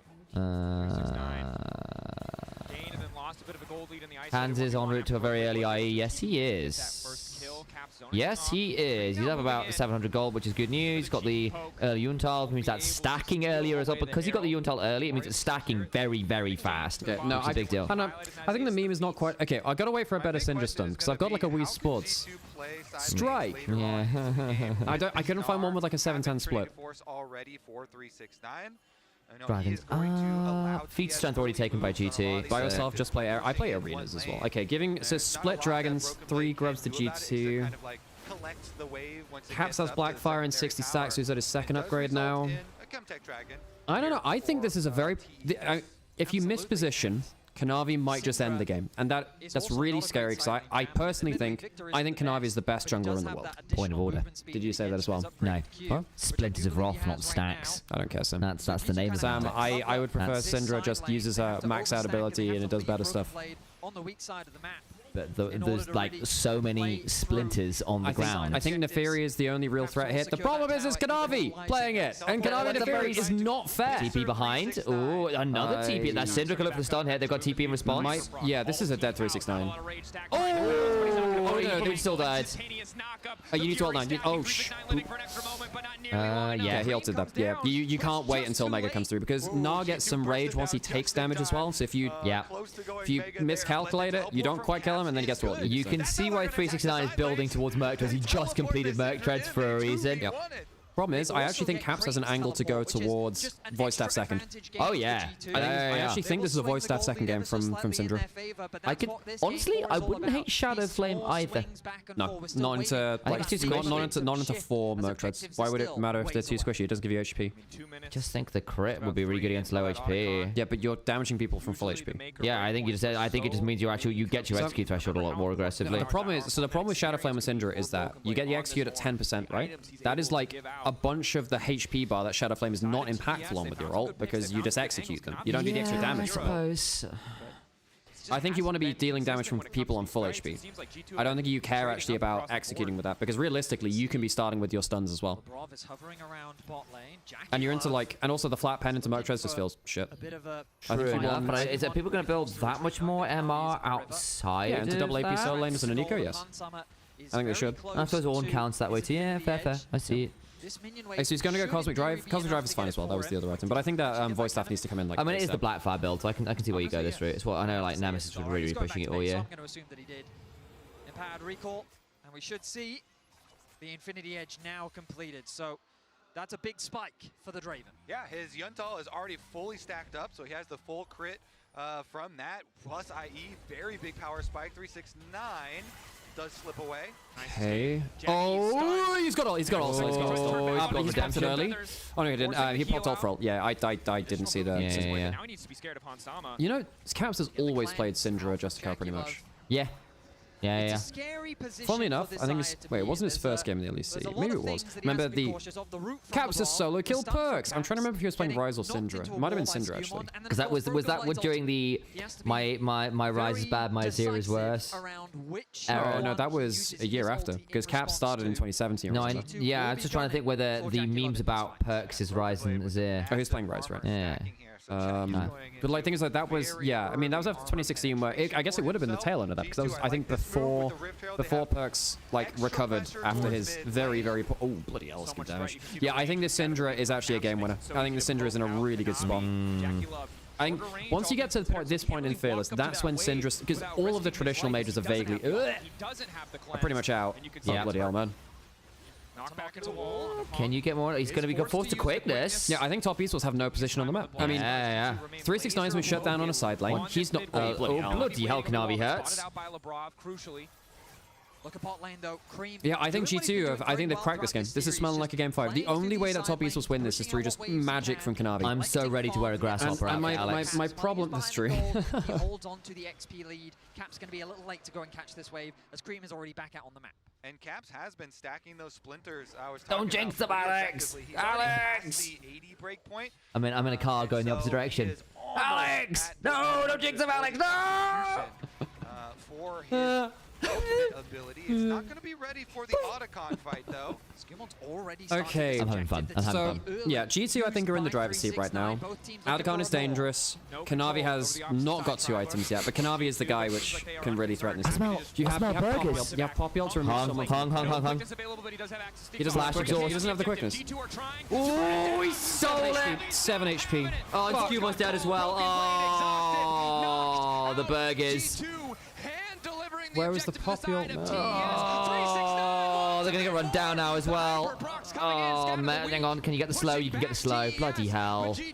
Losing so damn much. Yeah, I can't get him with that. Okay. Look, I was just saying the ways they lose this game is that it's gone flipboard. Like, Kanavi magic. And oh, fucking hell, man. Was that the caster curse out? No, look, Sam, it's a fucking Atacon, bro. Yeah, I know. It's an Atacon. that gets the double kill as well. Don't click raid channel, Sam. Don't raid people just after that. We're not going out. Yeah, I'm done. Goodbye. Fucking hell, man. G2 have just not. Top Esports been better around objectives, man. They have. Top Esports now with a huge advantage here in game 4. We take a look back at this fight, and again, as good as 2K gold thing, yeah, that's because they killed a load of people and got the Atacon, is the honest answer. Lie? Yeah, that's, he's got ult. 7 HP. Fuck, 7 HP. Skewmon trying to escape with his life, but he just burns down. And they could not collect. Well done, Nymaera. Hope you're happy. I'm not particularly happy. They funneled themselves into this narrow choke. We go back to live. He's just coming out of Mega. This is that's not bad, actually. Okay, all right. Hans gets another cash in, actually. That's pretty significant.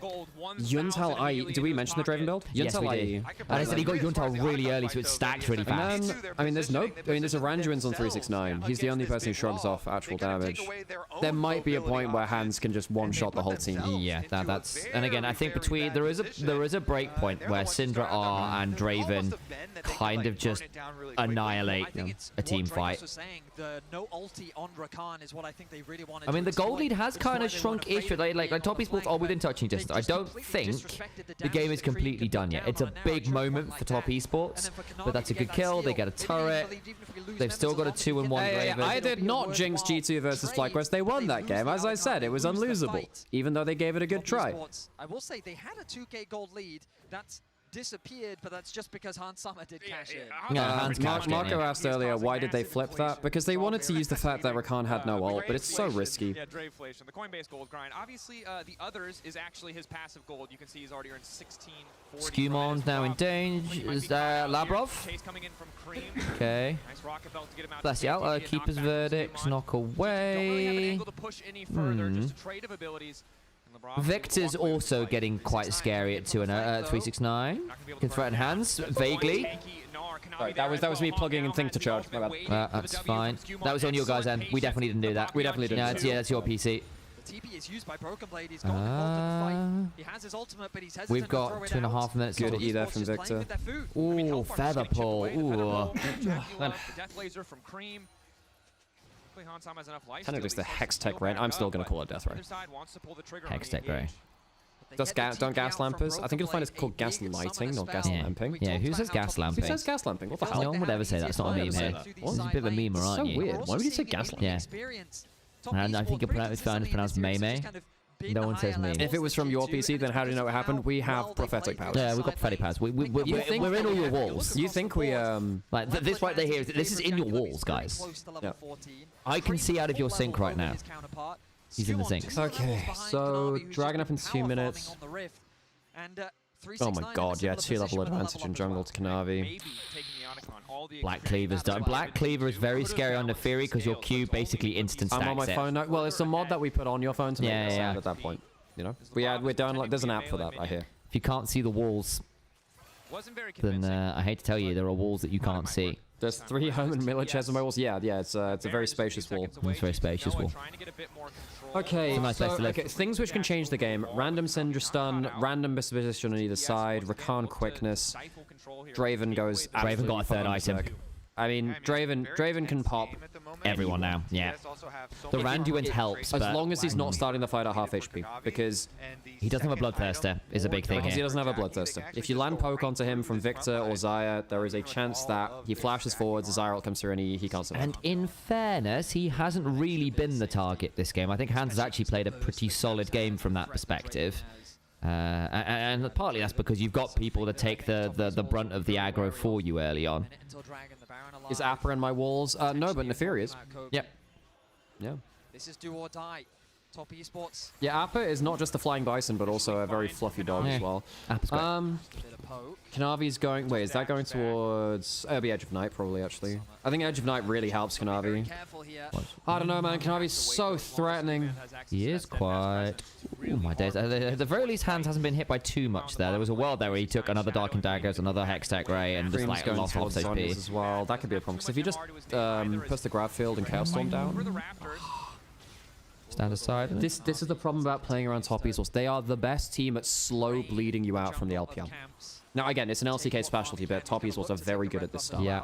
It's nice to steal for a bit. That's not bad. Scoop that one up for a few moments. They don't have damage though, so.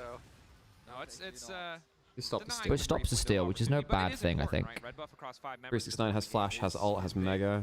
Poke from Cream. Jesus. Okay. Here we go. Dragon's up.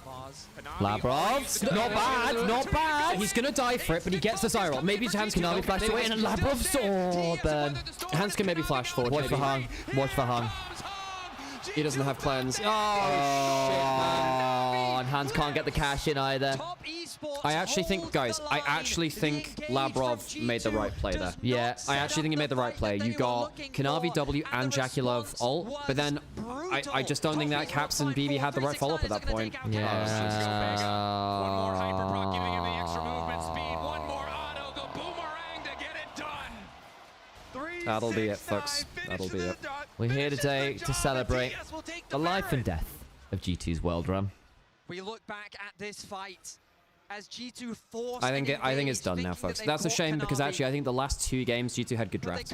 I think they just got outplayed around objectives. Like right here, you get the Zyra ult, which is huge. No? The follow-up's just not there. We turn back to live. The fight breaking out.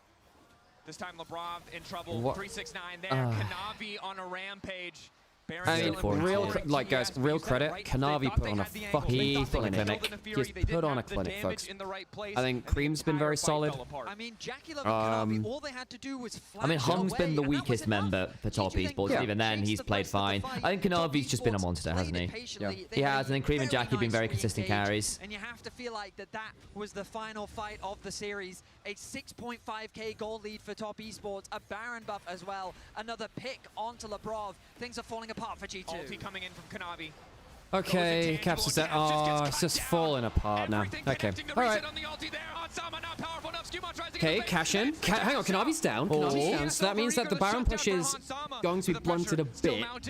That's an upgraded Infinity as well. There is the all-item angle. Hang on. The all-item angle. Flash. Cream doesn't Gravity field slow. Oh, Labrov gets Cream. That's good. Golden. Hands has to DPS Hung and Jackie's around the corner. Oh, Jackie's here. That was really good from Hung. Completely denied the Draven autos. Just Hung came in and knocked him. Oh. TES Jayo! TES Jayo! TES Jayo! Okay. Look, we're in the G2 office. We're in the G2 shirts. We came in as G2 fans today, but it is worth saying we have seen top esports be so damn good for a lot of this year. And fumble on an international stage. They're going to semi-finals. They're doing the LPL proud. They have stabilized. They have looked dangerous. Kanavi is still, for my money, the best damn jungler in the world. That's cool. Good for top esports. Goodbye, G2. We fought well. First quarterfinals for them in like 5 years. Yeah. But bluntly, folks, top esports are a far better team. They were way better around objectives. I think that Kanavi was just on a tear. He was. And that's even with actually some really cool drafts from G2. That game 3 in draft in particular, we both quite liked. I know there was some criticism from Reddit and stuff. I didn't curse them. It's not my fault. Yeah, no. If you would like to send your complaints to twitter.com/Nymaera. Yeah, if you'd like to put a complaint in, you can subscribe to Twitch. Yeah, and then we'll hear your complaints. Yeah, that's it. You subscribe on Twitch, and that's the way it is. Impressive work. But, you know, top esports in the home crowd, get that big win. That's huge, I think, especially with LPL fans struggling to like and love their teams right now. This is a big one. Getting some victory, especially top esports who've disappointed so many times before. Huge moment for them. They go to semi-finals. They get a matchup against T1 or AL, both of whom I think will be juicy-looking opponents. Oh, Mecca! 200 gift subs! Jesus fucking Christ. So, for those of you in YouTube who may miss this, Mecha Fanboy has basically funded our stream the entire 200 subscriptions. There's my complaint. That is a very vocal complaint. Okay. In fairness, folks, if you do sub like 200 people to the channel, okay, sorry, it's my fault, guys. I'm so sorry. Yeah, with 200 subs, it is my fault. It is Alex's fault. There we go. It's now my fault. Okay, you know what? You got me. Fair play. Fuck. Do we leave God Gore alone? Maybe we do it. Look, I think we save it for another time. That's fine. I think we save it for another time.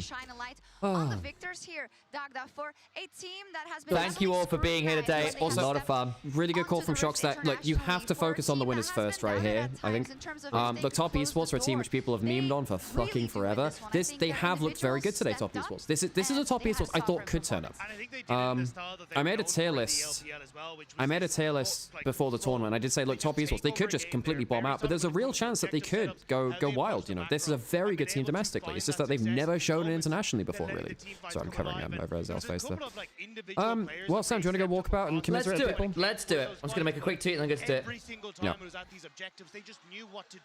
Oh, posture check and hydrate. Well, we'll do a posture check by actually just standing up and walking. Hydrate, I can definitely hydrate as well. They seem to be the team that was always making the better choices. They're the ones that are putting the pressure on the objectives. They're the ones that are going to autocon at the correct moments, setting up dragons at the correct moments. Holy moly. Felt like they played a really yeah, no, top esports didn't crack after a single loss. Confidence series, I want to say as well, because you're right, Maurits. You see that from a team. They kind of exuded as they were walking on the Rift, knowing that, no, we have the right reads. So technically, we should always win in these positions, and they did.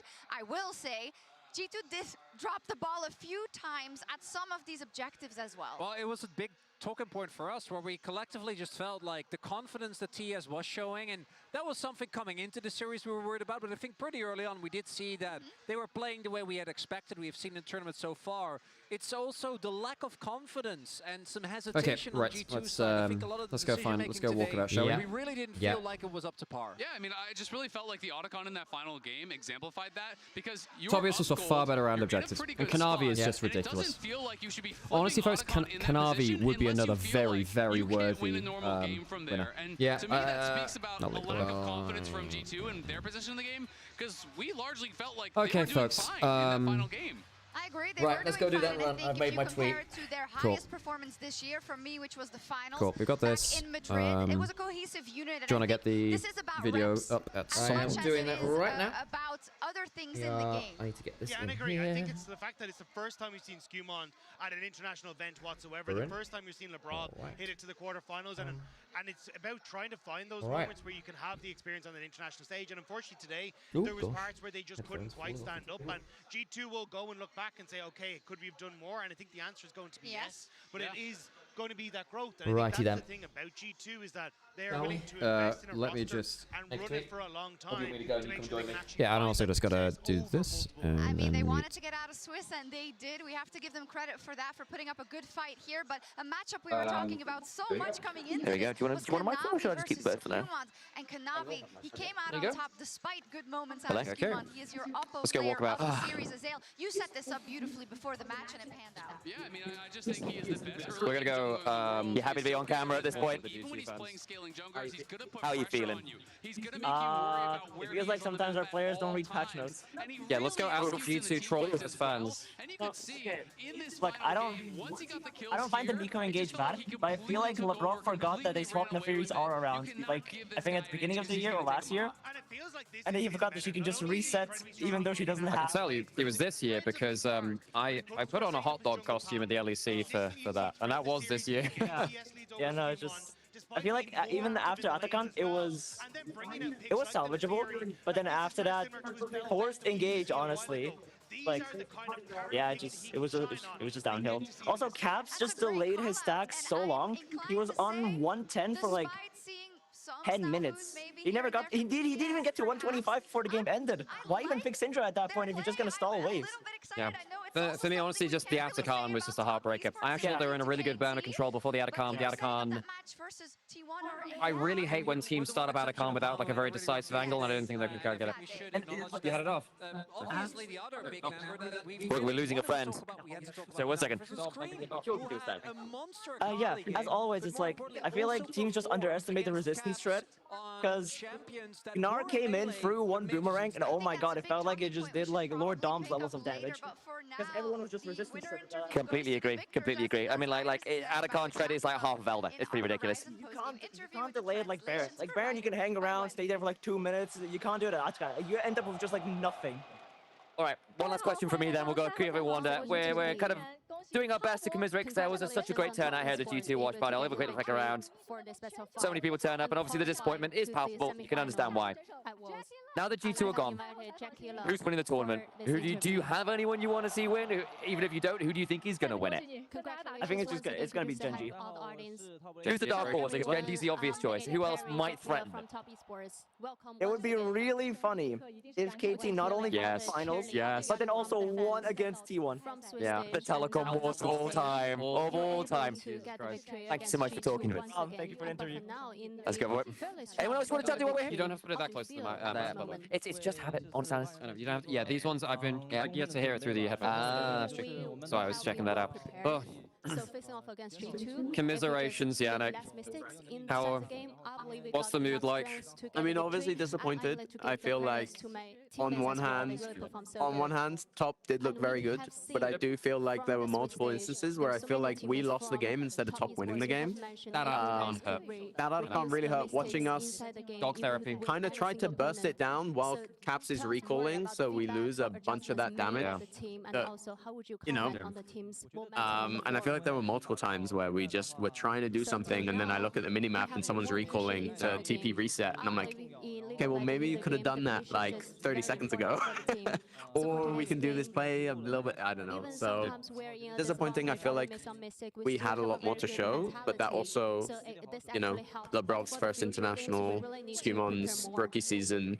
I'm excited for next year. I think next year we're gonna. I can see it. Actually, I can see it. Can I clap for him? So, this was a different year for G2, right? Yeah. Where Yike went, Mickey went. The goal was, okay, we didn't make it out of Swiss for the last 2 years. We want to see what we can do internationally. Obviously, someone who's more closely involved with G2.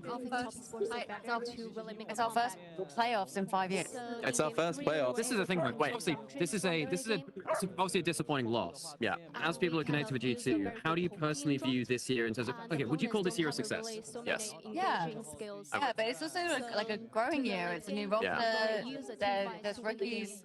We've done more this year than we've been able to, but it's still that really frustrating thing of like, oh, if they had done things slightly different, then we would have won this series. Yeah. And I suppose that, I mean, you could have argued that for the last few years as well. It's like, oh, just the draw from last year as well. I mean, it is always very hard to lose. Yeah, I was so cursed. Yeah. Yeah. What about you? Also, interestingly, by the way, the first time that G2 has ever made quarters at Worlds without perks. Without perks? I think it's without Wonder as well. Is it without Wonder? No. Oh no, did they make it once in... Maybe you're right. Anyway, did they like, I think basically... Oh, no, because obviously earlier, before we got Wonder, but obviously perks has been there. No, did they make it in 2017? I don't think they got it in 2016. Did they? It's a good point. 2016 was pretty cursed, Sam. Yeah. Yeah, God. Anyway, it's interesting to get your thoughts, because obviously, like, this is in the wake of a loss. Obviously, it's very frustrating. I still think, I mean, as someone who's kind of connected with both LPL and LEC, I've seen G2 over the years, I'm actually still a little undecided as to how this whole year pans out, because obviously it took a while to get things running. It's not the regionally dominant year, but getting out of Swiss means a fucking lot. I think getting out of Swiss means a lot, and I think that the fact that our regional win came at the end of the year is the important thing. If we'd have won winter and then lost spring and summer, that would have been a kind of concerning thing for me, but I feel like if you look at us throughout the year, directly compare it with Carmine Core, can't you? And of course, sadly, exactly. Yeah, and Carmine Core, I mean, all you have, I mean, the Carmine Core fans have been very vocal and says like, well, you know, we expected more after that start, and you can understand that, right? And obviously, commiserations to Carmine Core too. I really enjoyed watching them, but you can understand like the difference in mentality. Hey, I gotta play the diplomat. I ain't buying into this shit. You count as a G2 employee or whatever. I am. Oh, she said that. She said that. And that was off mic. Jesus. But yeah, I don't know. I feel bad for the GT boys. I do, because I actually saw winning angles in game 3 and 4. It sucks to see that. Sadly, top Esports turned up in a way which they just don't tend to in elimination best of 5s. Yeah. Sometimes that's the way of it. Hey, Sam, how about you have your opinion? What do you think about the G2's year? And do you think it's a success or not? I think of course it is for my money, because there was conversations last year about, okay, we stuck with this roster for a while now. We think this is the ceiling. What can we do to make changes? Who can we look to? And I think the choices that were made, I remember having conversations with Yannick about this at the end of last year, saying, look, it feels like if we're going to make changes, the support jungle is probably the most like obvious duo you can switch out and try and find some new life into G2. They made the choices. Skumon was the best option from ERLs. For my money, I think anyone who'd been doing EMEA Masters, ERLs, would have said something very similar. He was very, very consistent. LFL MVP. Carries, more utility picks. He played them both. Labrov had a... There you go. Had a fantastic showing on BDS. He was probably the most consistent support across the year. If you were going to take the gamble, that's probably the one to take. And it was always going to be a big deal. Shifting out Yike, shifting up Nicky X, who I think at this point was, what, the GOAT EU support? You could argue someone like a Hilly. You could have argued some of your older supports like Yellow Star and stuff for the OG fans, your Edwards and stuff, but he's right up there, right? And he's been incredibly good for so long, and so good for G2. They come in, it's a rough start, but they make worlds, they make quarters, and they do it in the way that they do. you can be happy. Yes, you can be disappointed. Today wasn't good enough, and there are things that they will be disappointed in, and there'll be the what ifs. But I think in the broader perspective of where we're at, you can't take it as anything but a success. I'm interested to see where things go for next year. I have a lot of faith in this team. I have a lot of faith in the staff behind the team as well. There's a good ceiling on this squad. Whatever comes from it, let's be real. I'm just gonna check OBS real quick, just because I need to check how audio is like. That's fine. We'll hold it there. Hello. We're gonna go for the selfie cam. I'm hoping that's fine. It's gonna be all right. Sure, we're in shot. There you go. Oh, we've got fantastic. Thank you, Mr. Cameraman. Thank you, Trevor. Yes. Yeah. He was actually doing work in I was involved for a little bit, and then it became like. She had great opinions. It was really cool to hear. Yeah. Yeah, especially the KC one. Yeah. I enjoyed that. Anything more? I can lean down again now. So, Yannick, at this point, they've reversed it, haven't they? I know what they've done. There you go. Yeah, I knew it. Obviously, you do a lot of work with G2. You're in charge of a lot of the memes. What goes into the art of managing G2's slightly unhinged socials? Because it is pretty much the most, like, distinctive socials. That's certainly a word. I think it's probably the way to put it. I've seen some of those memes. Well, I mean, first of all, obviously, like, I have an amazing team at my back that kind of help sort of push the narrative, help create angles.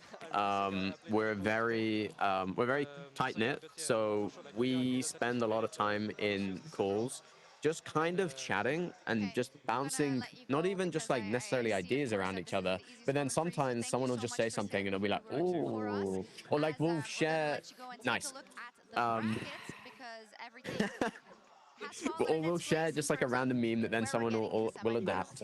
And I think that's probably the biggest contributor, is just how good my team is at being a team. I have a pitch for you.